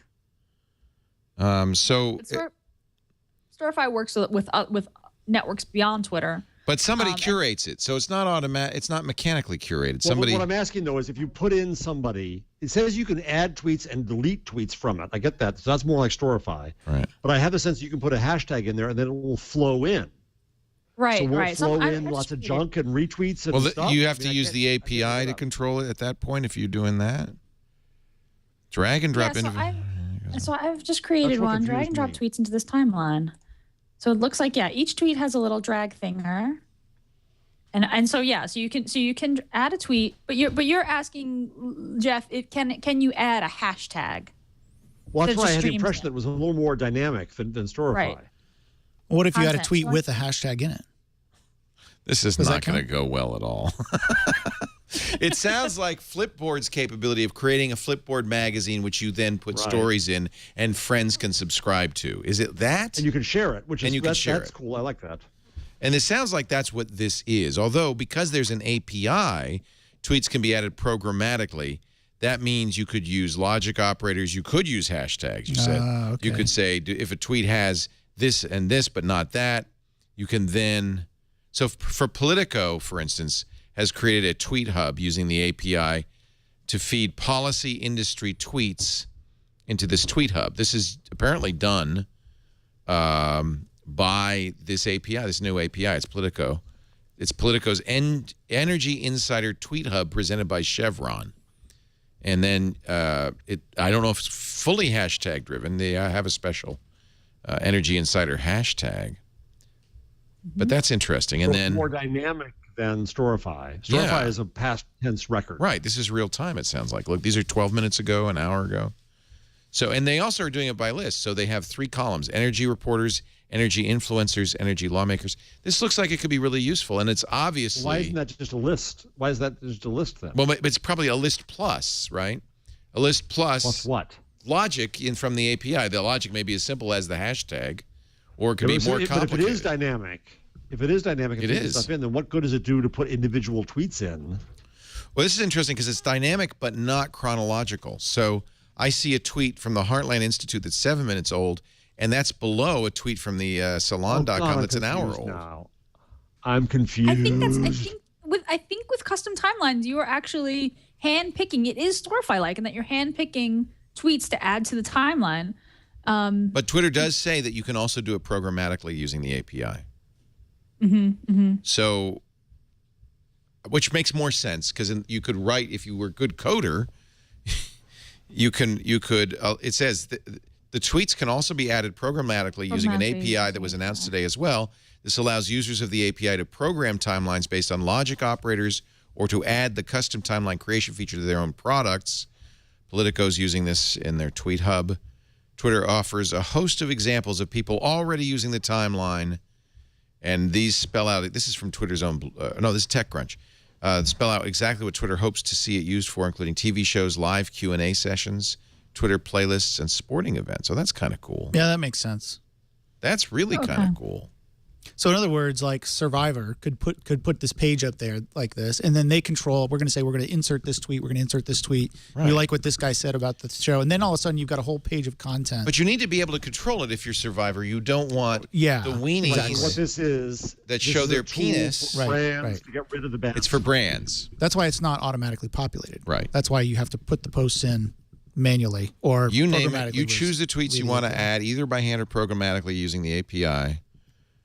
Okay, so you have to apply to get access to this API. So there must be an API to just add tweets where you can say, show me all the tweets from these people and containing these keywords, and then they stream in, and you go, yes, include that one, include that one. Yeah, so here's Carson Daly's voice timeline, a curated timeline from The Voice. And they're different hashtags. It's not all the same. It's not always voice save. So some of these, I don't know, they might have editorial staff dragging these over here, right? Yep. Politico, The Guardian. Here you go for you, Jeff. The Guardian is using this for a Q&A. So it curates the lead question. It's smart, really smart. So they're using it in a Twitter chat.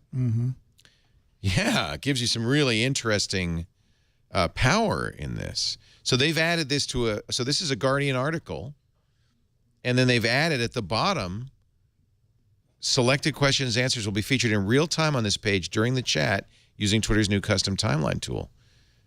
See, this is absolutely a monetization strategy, I would guess. Yeah. Certainly so it's helps not a consumer brands. thing. No, it's for brands, right?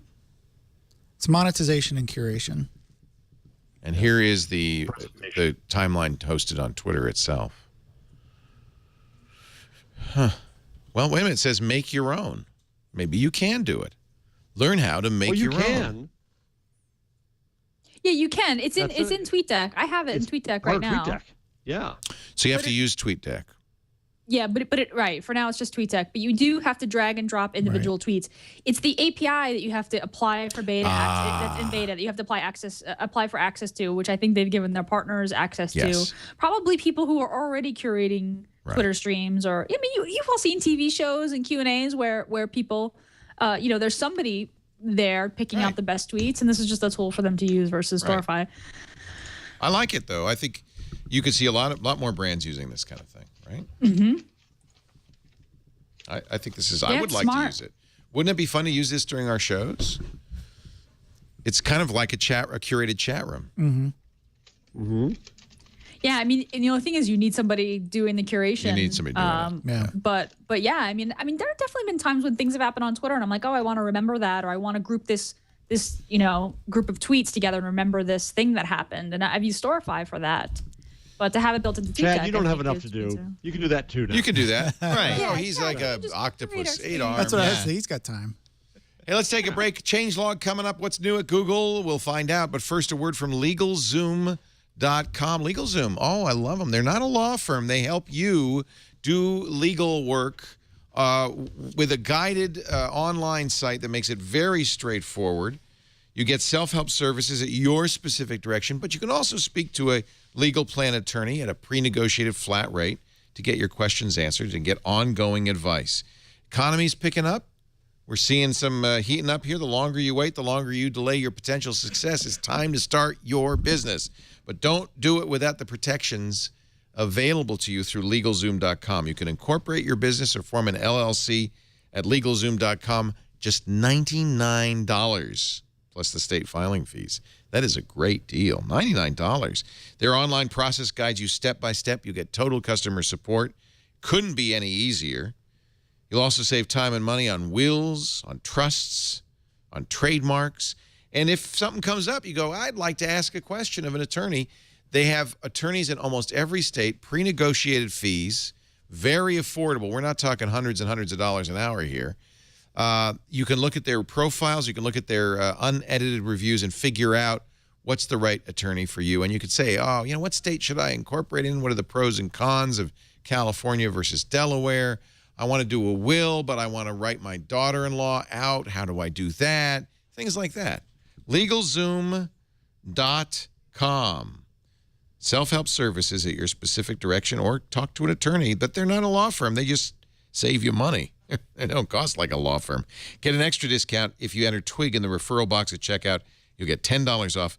Don't wait on the sidelines while others are taking charge of their futures. This is a great time to get in the game, launch that business of yours. I can tell you myself, this for me 7 years ago, 8 years ago, this was such a boon. Don't put it off. Incorporate. That's what we did. Actually, we did an LLC. Trademarks, trademark the Twit name. We don't have any patents yet, but you can do those too at LegalZoom.com. Just use the offer code TWIG to save. And we thank LegalZoom for their support on This Week in Google. Now, ladies and gentlemen, break out the trumpets. It's time for the Google Change Log. The Google Change Log. Here's Gina Trapani. Two handy, useful updates to Gmail this week. First, expansion of the capability of Gmail's quick action buttons. Those are those little gray buttons that appear in the subject line or near the subject line in your inbox. Those allow users to press a button next to the emails with a specific call to action. So, like rating and reviewing a restaurant that you ordered from on Seamless, or modifying open table reservations, saving promotions from Google Offers, viewing YouTube Vimeo videos, opening Dropbox folders, and more. These quick action buttons are also include support for opening Google Docs, Sheets and Slides, RSVPing to events, checking flight details. This is pretty cool. Developers, and this is open, developers can use the schema.org markup language to add their actions to Gmail messages. So if I'm sending out, and this is going to be great for something like ThinkUp, like if we're sending out a mass mail, I can add that markup into my message. And in Gmail, I can have a button that's like, hey, join now or watch this video. So really neat. So you're going to be seeing more of those quick action buttons in your Gmail inbox. Same deal with attachments. Attachments to Gmail, file attachments now are more tightly integrated with Google Drive. So there's an update to Gmail rolled out today that you can skip the whole process of downloading a file and then re-uploading it to Google Drive. You can view attachments and save files directly to Google Drive without ever leaving Gmail, so you can see them instantaneously. So Chad's got up on the screen there. If there are images, you get this really nice slideshow. There are like instantaneous Google Drive save all to Drive buttons. You can save all the attachments on a particular message directly to Drive. So really nice integrations there. You can kind of see Gmail turning into something, continuing to turn into something a lot more than just an email client. That's really handy. I will use that. Convenience. Yeah. Yeah, and that slideshow is really nice for folks who email pictures around still. Yeah. And lots of people still do.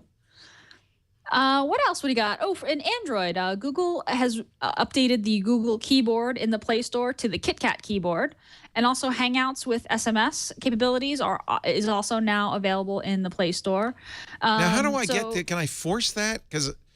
Or will it doesn't automatically download? All right. You should have it installed. So you should have Hangouts and the KitKat keyboard obviously installed in the Nexus 5. Well, it's on the Nexus 5, but I want to get it on my Moto X. And did it update automatically? Or if you go to the Play Store, I'm still on version 1 of Hangouts. The version 2 is the one that has. Let me just check just to see. I bet if you go to the Play Store. Yeah. It might be waiting for you to verify the new it's got new access permissions. it has. Yeah, exactly. Yeah, when I got the update, I got a little notification that said, hey, turn on SMS support or not. So this new Hangouts has SMS integration, MMS integration. It has support for animated GIFs, and you can set your device status, feeling happy or sad today, and you can share your location and conversations. You just tap the little map icon. I'll send your location. I've replaced the messages icon on my Nexus. I love it. And you're just straight Hangouts. But yep. One negative. Okay. I love it. And then messages, you can delete all the messages. Hangouts, they really want those to go forever, right? You can archive them, but you got to do it one by one. Yep. Yeah. And that's too bad. And the KitKat keyboard now is available in the Play Store. Although if you're not running KitKat, you don't get the emoji, but you do get a couple other cool features. It still says gesture build typing, 1.2. that kind of thing. I don't know. So when you went to the Play Store, did it say install? I got an update, and it says it's version 2, but it still says 1.2 on my Moto X. I'm not sure why. Huh. See, it says this is 2.0. I don't know. Maybe features come along later because this says 2.0, right? Yeah. But Right. then when I open it and I go to, settings, and I look at my About Hangouts, I get build version 1.2. That's strange. That is weird. But I'll vouch for it. I use it instead of the messaging app on the Nexus 5. On the You Nexus can't 5. sideload it. I Right. just have been resisting that. I want to do it when it's exactly. time. Yep. Yeah. It's a lot cleaner. Do like the KitKat keyboard though. Highly recommend it. It's got swipe and everything. I love it. Yeah. I've been using SwiftKey, but it looks like there's something gesture space detection. Is that you can swipe over the space bar and it'll figure out you should have a space between your words. Is that what that means? Yeah, I'm going to check that out. I think I'm going to switch back over to the stock Google keyboard and check out the KitKatness. Chrome 32, which is right now in beta, has a feature that's going to make everybody, especially people maybe who are watching a show like this in their browser right now, really, really happy. When a tab is streaming audio in the Chrome 32 beta, there will be an indicator that appears next to the little X that closes the tab. Where's that noise coming from? So great. I mean, we've all been, and I've even during this show, I've had a tab start playing an ad or music, and just be like, "Whoa, what is going on?" And you just have to hunt it down real quick. Embarrassing. It's terrible. It's terrible. So there's different icons for if a tab is streaming audio, that'll be a little speaker icon. A red circle will indicate if your webcam is active on that page. It's pretty great. And if you're Chromecasting a tab, you've got a little Chromecast box icon. So I can't wait for this to make it into the stable builds. Really, really, really nice new feature. New Google Maps for the desktop brings back Pegman. Pegman is the little yellow guy that you can drop on a map, and adds Waze data and 3D Earth tours. So Waze data showing up on the desktop for the first time. Of course, Waze data is already integrated into the mobile Maps app. And the Waze integration will bring information about traffic incidents, construction zones, road closures from Waze, which of course Google acquired earlier this year. And this update makes it easier to find Street View imagery. It used to be kind of hidden, but now, just like in the old Google Maps, you can drag and drop the Google Maps Pegman onto any road and bring up the Street View. The only difference is Pegman lives in the bottom right corner of Google Maps, and I guess it's on the left. And it's on the top left, in Google Maps for desktop. So I don't know if I understand this one, because I've had like Waze messages for a while. So This is Google Maps for right. This is Google Maps for desktop. So this isn't Google Earth. Or Google Maps on Android, where you've had Waze. Maybe that's where I've had Waze. It's on Android. Yeah. Right, Maybe that's what it is. Okay. Yep. And what else do we have? Oh, YouTube Capture for iOS. The iOS app has added clip splicing and iTunes sound tracking. So you can film and edit together multiple clips in order to create seamless footage before you upload. That's that YouTube. YouTube Capture is that app that lets you like quickly film and then upload. Now you can do some editing. You can trim and rearrange individual clips, and you can tack on sounds from YouTube Audio and your personal iTunes libraries as well.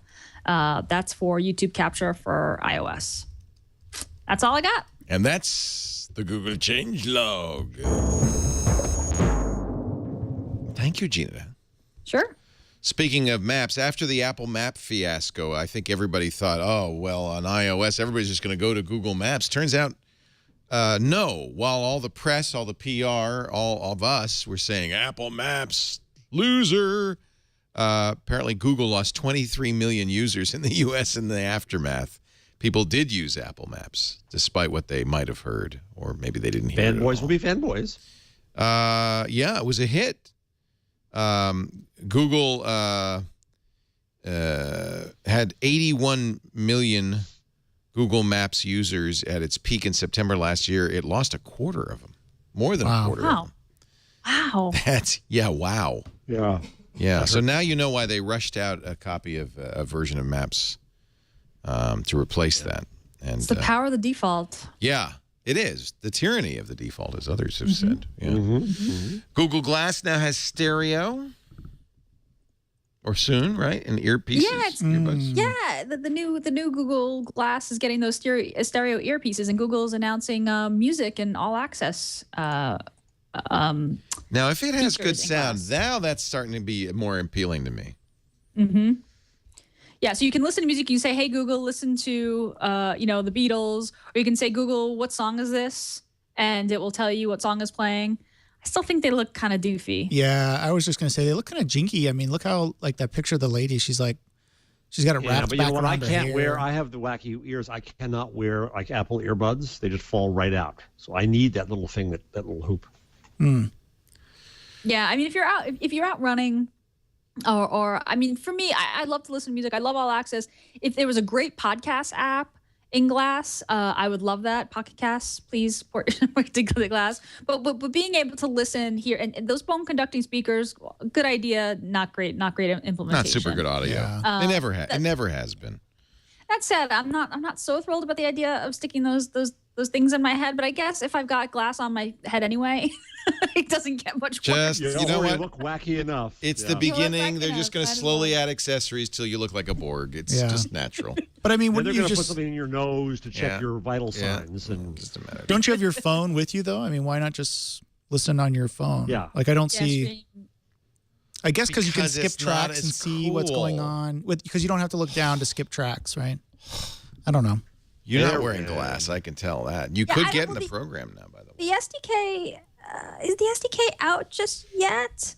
I feel like something like Pocket Cast would have to build, Yeah. or if Glass, natively supported like rich notifications. So like the rich notification shade, that has the pause, stop, that kind of thing. If there was some sort of way that Glass could show you those notifications in a Glass friendly interface, then maybe Pocket Cast wouldn't have to build something extra. But I don't think that you can listen to podcasts and then just stream. Just say, hey, just stream whatever's. Put it in my glasses.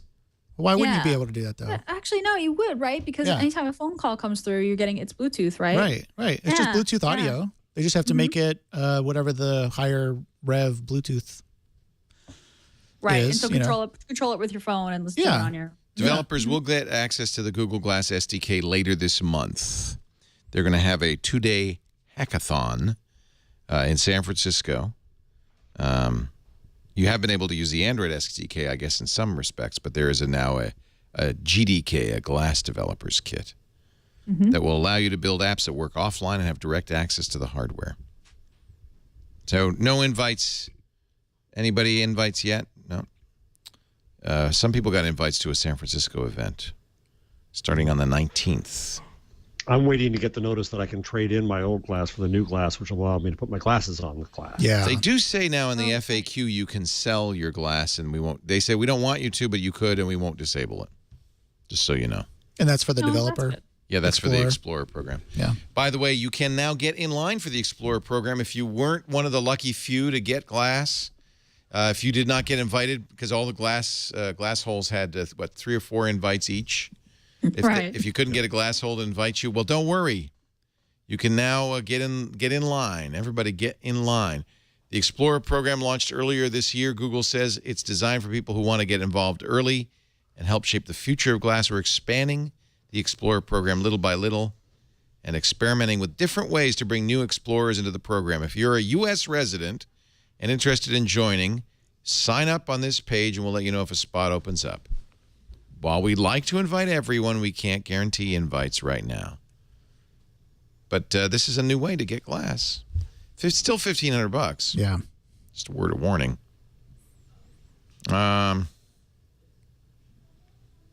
You can.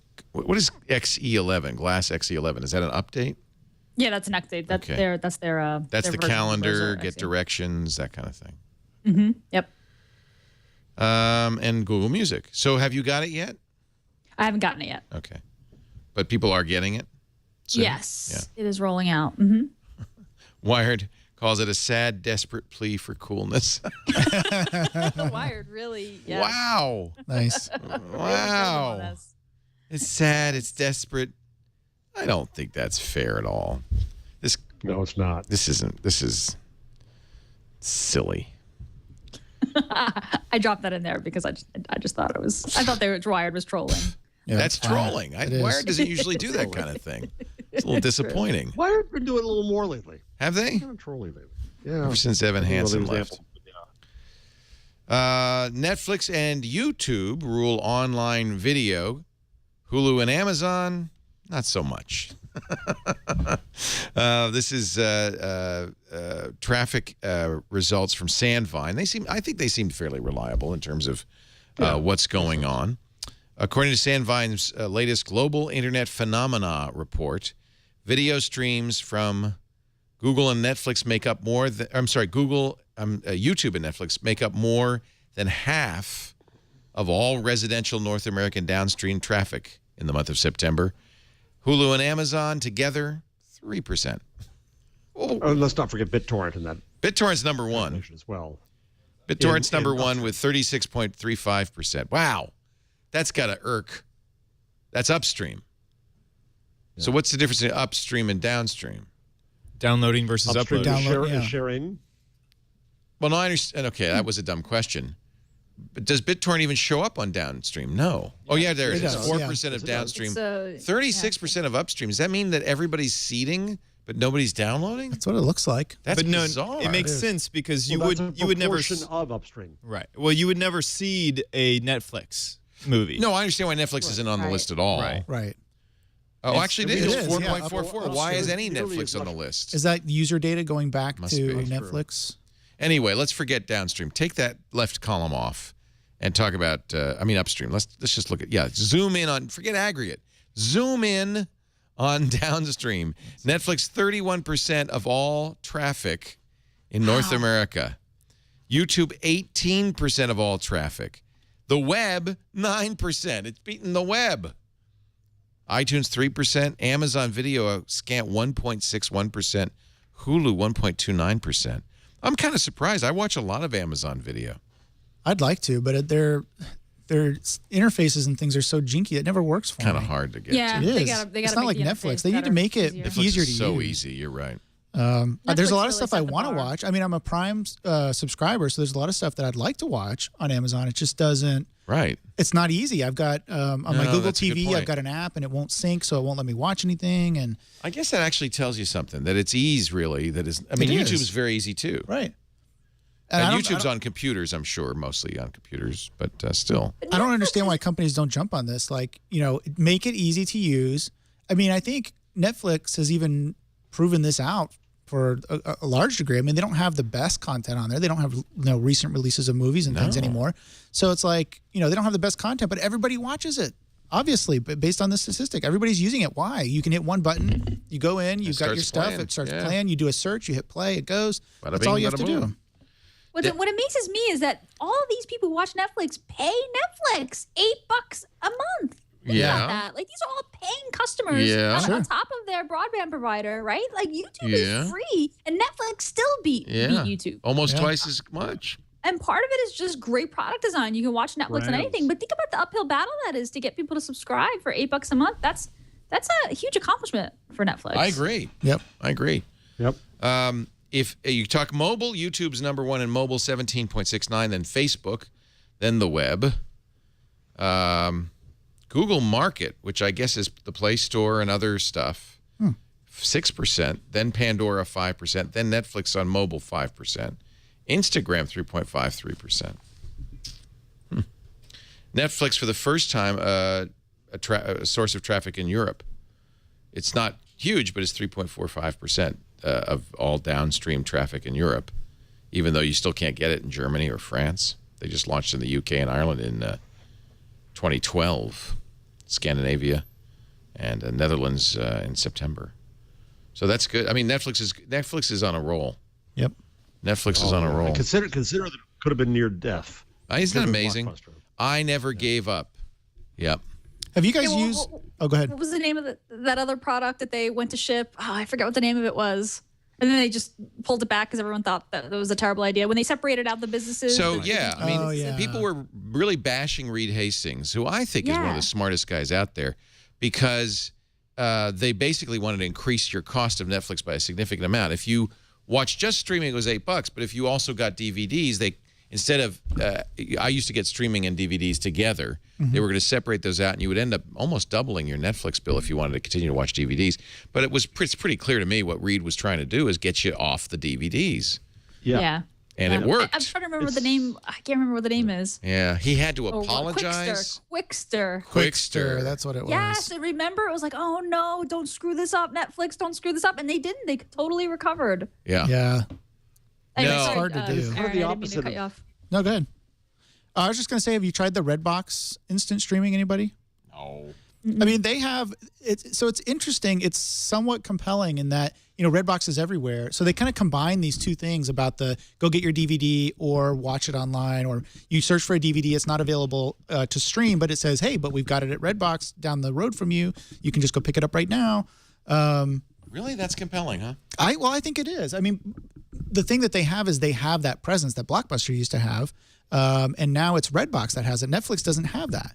So Netflix, you can't go down with Netflix and say, I really wanted to watch this on Netflix. It's not available. I can't find it anywhere else. I'm screwed, right? But with Redbox, you can say, oh, I really wanted to watch this. It's not available online, but, it's available down at 7-Eleven. I'll go grab it. I think that they have a case to be made for, again, kind of the ease of use, quick gratification. Again, this is probably U.S. only at this point, but I mean, I think that they have kind of like the new Blockbuster. There's Vudu. There's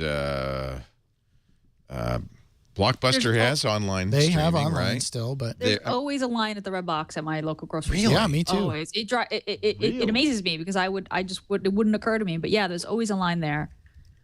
I think it's just the slow death of physical media. No, it's because you can get stuff that's not streaming on Right. Redbox. Right. yeah, exactly. Because that's sooner. exactly how I do it. I search all the streaming channels first. Can I get it on Amazon? Can I get it on Netflix? Right. Can I get it on even YouTube? And you can't find it. And then it's like, well, it's kind of a new release. I wonder if it's at Redbox. Sure enough, I can get it on Blu-ray or DVD. And you go down and pick it up. So they're kind of filling that it seems like a little bit of a hole right now. Temporary. It's a temporary. Business. It's a temporary hole, but it is a hole I that wouldn't want exists to be right in now. that business right now. By the way, can I stream.it? Yes. And then you could just do one search and find out if it's streamable Yeah. on any of those Excellent platforms. use of Italy's top-level domain. Yes, exactly.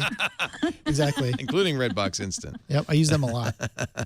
If you can stream it, you can find it on canistream.it. I think we can wrap it up. Seymour Rubenstein's here. We're going to be talking to him, one of the legends in the computer industry, in just a few minutes on triangulation, the guy who created WordStar, among many other things, and Quattro Pro. Ooh. Let's not forget the great Quattro Pro. Quattro Pro. Yes. Can't wait. We're going to talk to Seymour in just a little bit. I'm very excited about this.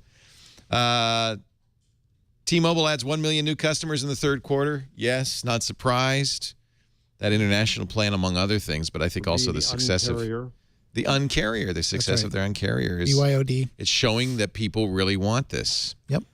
So people are telling me that for the international stuff, you don't even get 3G, you get Edge. That's right. It's slow, but it's free. It's something. But it's free. But it's free. Works in a pinch. Yeah. And I've been told I have to buy this app. It's called Social Rehub.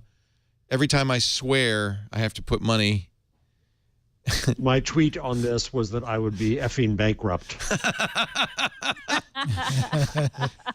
I need this because I'm starting to get the you got to watch what you have to talk around the baby discussion that's happening in my house. But what's nice is the money goes not to just a swear jar, but goes to a good cause.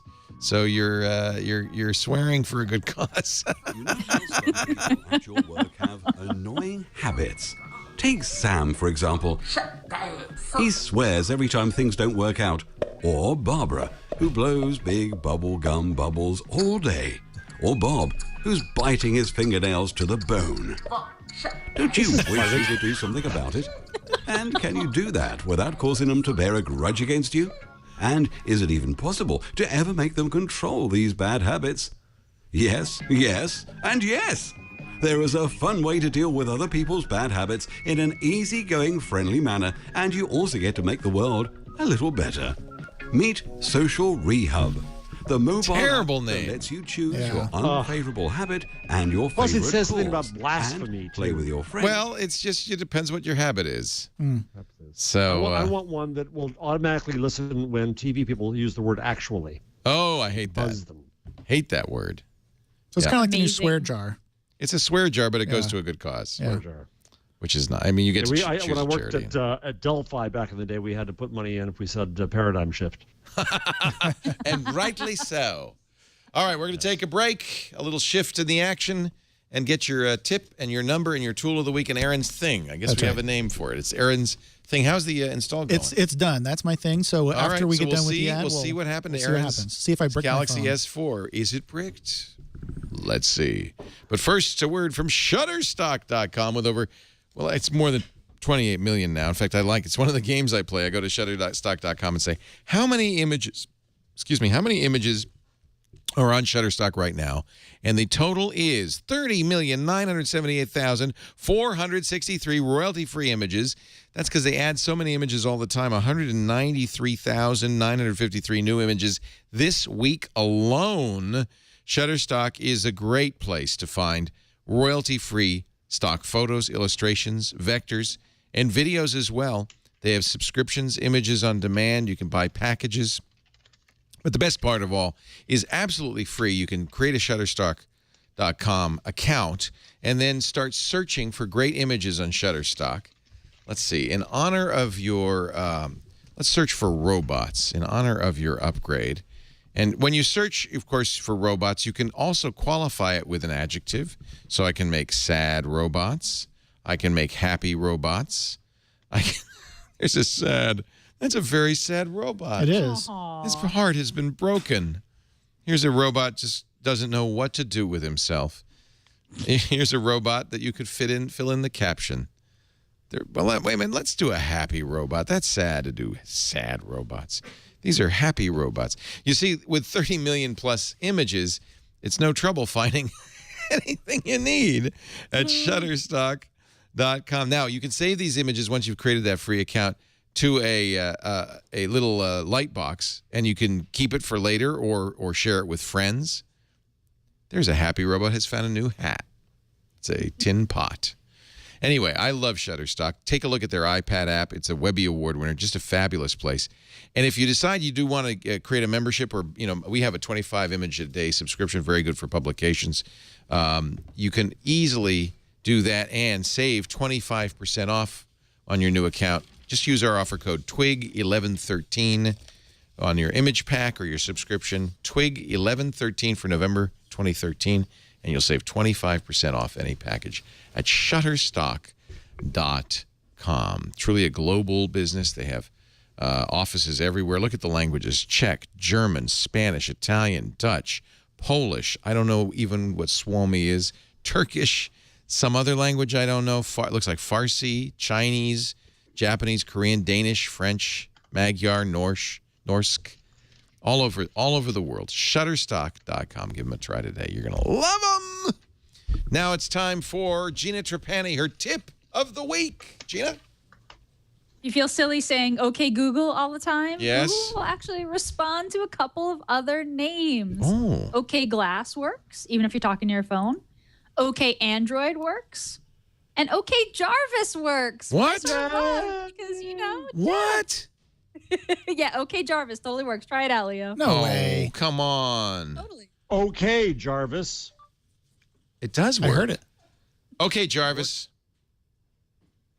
I said, okay, Jarvis. It worked. Okay, Jarvis. What the heck? Get out. Wait a minute. Let me try this. Okay, Trapani. That doesn't work. Okay, Laporte. Well, okay, Gina. Okay, Gina. Try OK Barry. Yeah, Okay, Barry. Yeah. I'm worth more on Twitter. Okay, and you Barry can say, worked. Okay, Jarvis. What? What is Barry? Yeah. I don't know what Barry is. I couldn't get it to work on mine. It works for some people and not others. I don't know if it's confusing. I don't know. Android and Barry, but Barry is works some of the time. Okay, Android. Okay, John. Okay, computer. That works too. Now, because I'm using a custom launcher, I don't have the Google search bar at the top. I don't have that always on thing. You have to be using the default KitKat launcher. Okay, Right. Twit. Ooh, I heard that. Wait, it worked. Whoa. Okay, Twit. Okay, Twit. That was just accidental. Okay, Twit. Okay, Google. Twit. Worked. It doesn't work on mine. Okay, Twit. Oh yeah, that totally worked. What the heck? No way. Weird. Thank you, Google. Finally. Wow. All right. Okay, Twit. Okay, Twit. Didn't work that time. It's hit or miss. Yeah, so it just You depends can what it also thinks get you're away saying. with Hey Google, which sounds a lot like Okay Google if you don't want to do the Right. okay. You want to save a syllable. So they just have really loose matching algorithms, basically. Yeah, Right? basically. Okay. Well, Jarvis, I actually think is just an Iron Man reference. I think that's just. Oh. Okay. Yeah. See, on the Moto X, you really have to train or it what with would the Google phrase reference? "Okay, Google" Finally, I now, get and they some- won't Right. let you do anything else. I tried. Although I should try "Okay, Jarvis." Oh, sorry, I woke. Okay, Calicanis. Okay, Jason probably works. Thank you. That's Gina's tip. And by the way, if you speak Australian, Oh yeah, Lifehacker Australia mentioned that you can set your keyboard language to be English Australian, but the voice command you need to set to English US because it only works with English US. And our Australian editors, Lifehacker, say that it works some of the time. they try really hard to sound like American English. he's trying all different things. Awesome. Do you have a number for us, Jeffrey Jarvis? Okay, Jeff Jarvis. I do. I'll make a very quick one. The average selling price, and this is before today's Moto G announcement, the average selling price of an iPhone versus an Android is $635 versus $268. Wow. That explains the 81% for Android. It really says a lot. Yeah. Google's strategy. Yeah. Really has paid off. Mm-hmm. And let's check in with the Galaxy S4 and see how it's doing. Yeah, let's see. I may have lost power here. Oh, it actually booted up already. All right, Let so me- look where the screen is, and that's where you have to put it. Yeah, Hang there you on, go. I'm actually going All right, so to- you're now in 4.4? Yeah, so I'm actually going to reboot Okay. so I can finish off the process. So let's just recap. So first what we did was we rooted the phone. We loaded the custom recovery, right? So those things were done before. And then we downloaded the ROM itself and we downloaded G apps. Then we wiped the phone, right? We did a factory reset. We wiped the cache. And then I went back in and I showed you during the last segment that I was actually able to load those zip files that I downloaded, the ROM and the G apps. Right. So let's pick up there. And so, okay, go ahead. well, I was just going to say, so I'm going to go back into, hopefully, recovery. Hang on a second. Let's see. So you're rebooting into that special recovery mode. Yep. Which is kind of a system. Oh, yeah, you are out of power. I'm almost out of battery, so I had John run and get me some power. Let's see if I can do it here manually. It may not like it. It may not like it. Let's see. This is why you don't do live demos, folks. Well, that's why you keep it plugged in while you're... That's right. You should, by the way, really have it plugged in when you do all of this. Which they usually tell you to do. Yeah, because you don't want it to die in the middle of... Yeah. Yep. So I'm just going to plug it in now. We may have missed that. Anyway, the only cool thing there was you just need to select reboot after you're done. I was going to show you that the ROMs or the zip files had actually loaded, the image files. So one actually by loaded. one, you pick the zip files. First the ROM and then the Google apps. You install those. Even though it says apps, you're installing them from that zip file. That's right. And then you reboot and you're gummy. Look at that. It's gummy. Right. So this is what it looks like. This is, something custom that the developer put on here. All of these ROMs have it's the called worst Gummy. boot. Yeah, this is the bootloader. Whatever. So it came up, and that's it. So you can see how You're quick now that doing was. KitKat. And I'm now in KitKat. Try OK, Jarvis. Now, I don't know if that'll work because... Here, let's try it. Okay, Jarvis. You shouldn't have to touch anything, right? That's right. I shouldn't if it's did work. on. It did work. It did work. Actually. So there's one last step that I need to do. And so I've got the G apps loaded, but one nice thing actually for most people is that more and more the Google apps have been moving into the Play Store and not necessarily come preloaded on the phone. That's so more and more people can load them if they have TouchWiz or some other environment they want to load them. Really nice to be able to do So that. to finish this up, what I would need to do is I would actually need to go in and load Chrome, for example, or Maps, Google Maps I could do. I would have to sync my account and let it download all those apps that we were talking about before, which I skipped that step on purpose because I didn't want to go through. That's like watching paint dry even more than what we've been doing here already, right? But, I just wanted to show everybody. Congratulations, Aaron. You did it. It is working. The demo worked for once. I think this is the first live demo I've done that's actually worked. All the apps are there. And should we go in and just verify that this is 4.4? Yeah, let's see. Let's see what you got there. Tap that. Let's see if you get the Kit Kat dance. So about phone, it says Android version 4.4. I know it's hard to see. So let's see. The Kit Kat dance was if you this tap one, right? Android 4. what? Android. Hey! There you All right. go. You got it. See? So I can prove that it actually is. Now I have to hold this down. Yeah, and there you go. You're going to get the game. And it's amazing because in a minute, you're going to get a Kit Kat, an actual. Oh, no. What? You said that would I'm work. so sorry. That's the whole reason I did this, was no, to get I'm the sorry. Kit Kat. Your custom ROM does not get you a free Kit Kat bar. Yeah, look at that. It's not doing the it's not doing the little dance, but This is not unusual with these custom ROMs. Things are missing. That's yeah, all. they probably just didn't load it or whatever. Didn't they? Yep. You know, they try to slim these things down. One of the reasons you load custom ROMs to begin with is to speed up your device or to make the battery last longer, which is why I had the old ROM that I had, the 4.3 running on here, because it gave me like, I don't know, 3 times as much battery life because it wasn't running all of those things that Samsung wanted me to run in the background. So anyway, so it does work. You can go down, you can find the gummy ROM if you want to on XDA developers, forum.xda developers. Go to your particular phone model and see if you have a 4.4 KitKat ROM for your device. They're slowly coming out as people are developing these for, they're downloading the AOSP and turning these into ROMs that you can load on your phone. Go try it today. It works. Now I'm going to go play with my phone. Go have fun. Brand new device.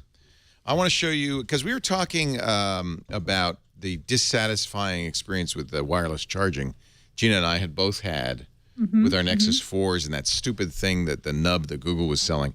And I found something called Tilt. I can't remember. I think this might have been a Kickstarter, but this actually works.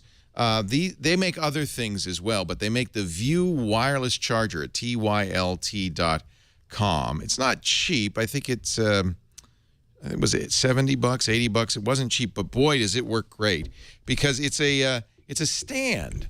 So now I have my phone in a nice stand. You can't really put it in wrong. Can you show the stand real quickly, Chad? Yeah.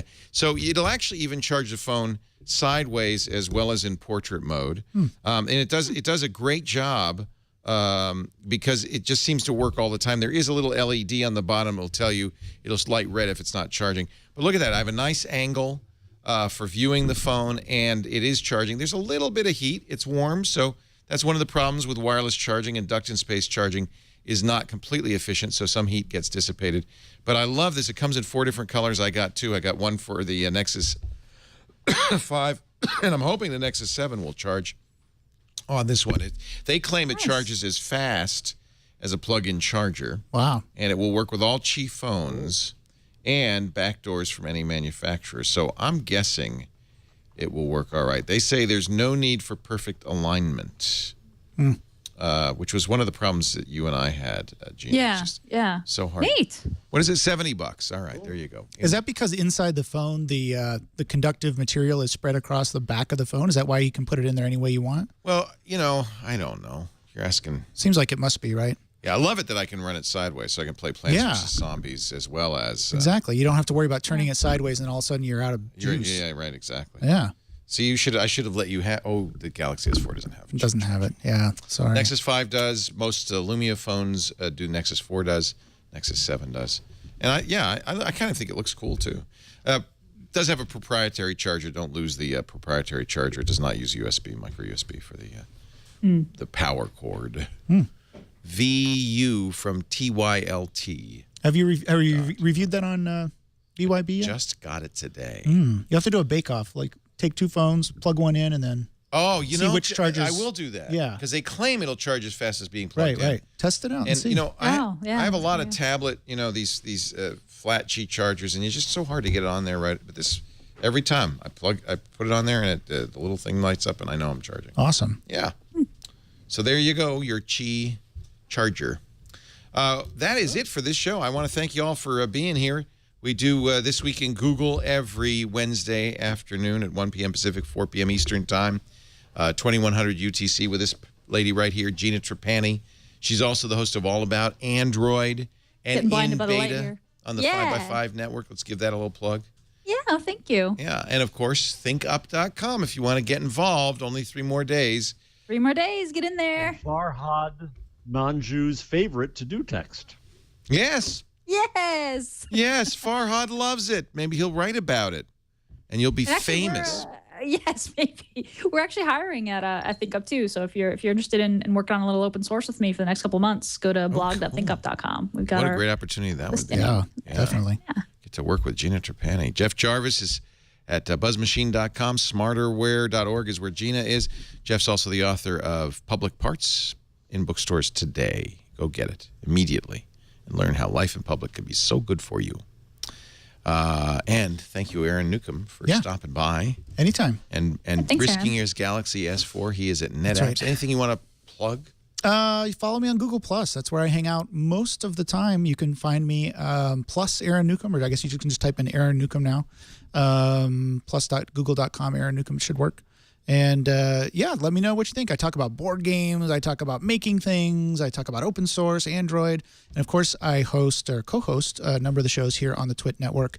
Just hosted Floss Weekly this morning talking about RDO, which is Red Hat's. Yeah, I don't know if you've heard of it. No, this isn't RDO, the streaming music service, which is what I thought it was at first. This is a Red Hat distribution, which takes OpenStack and wraps everything up nicely. And it's kind of like the leading edge of their OpenStack distribution, their commercial OpenStack distribution, kind of like Fedora is for Red Hat. So, you should definitely go check it out, especially if you're into OpenStack or cloud computing. Really cool stuff. We do this show, as I said, live on Wednesdays, but if you can't watch live, we have on-demand versions available after the fact, audio and video, always at twit.tv/twig, or subscribe wherever finer podcasts are aggregated, and then listen in your Google Glass as you walk on the beach of life. Is there anything else I need to say? Yes, twit.tv/survey. If you want to participate in our audience survey, we're trying to find out more about you. Both for our own edification. Yeah, click OMG Craft is your favorite show. Very important. Yeah. For your own edification, our own edification, as well as to help us sell advertisers on our great audience. God's work. Yes, this is God's work. But I'm being honest. Also, we're looking for great segments from previous shows this year for our best of. We do those every year at year's end, and we're starting to put those together. You can do, if you have a memory of a great moment, whatever information you give us will help us track it down, but all you have to do is go to twit.tv/bestof for that. We also are putting together New Year's Eve, as long as we're giving all the URLs, I'll give you another one. A New Year's Eve 24-hour party. You're invited, Aaron. Everybody's invited. We start 4 a.m. Pacific New Year's Eve and end 4 a.m. Pacific New Year's Day. And in that time, we will say Happy New Year in every time zone of the world. That's awesome. We're looking for people in all the obscure time zones. If you want to be with us, twit.tv/NYE. You know, we've got East Coast time. We've got West Coast time. But we're looking for people in Papua New Guinea and places like that. You can help us. Kamchatka Peninsula. That's the same one, actually, isn't it, as Papua? Anyway, you see all we want somebody in each and every one of those. Oh, my God. Well, actually, it could be Adelaide or Darwin. You know, it doesn't have to be, but in every time zone. Minsk or Yakutsk. Leo's rocking New Year's Eve. We're going to have a lot of fun. It's going to be a lot of fun. I can't wait. I'm going to stay up all night. Wow. And then I hope you get a day off, Leo. Yeah, New Year's Day. Okay. From 4 a.m. on. And then come back in. 4 a.m. You come in on the 2nd. Hey, thanks for joining us, everybody. We'll see you next time. Stay tuned. A great triangulation with one of the pioneers of the computer industry coming up right after this. Stay tuned. Leo Laporte, have a great day. Take care.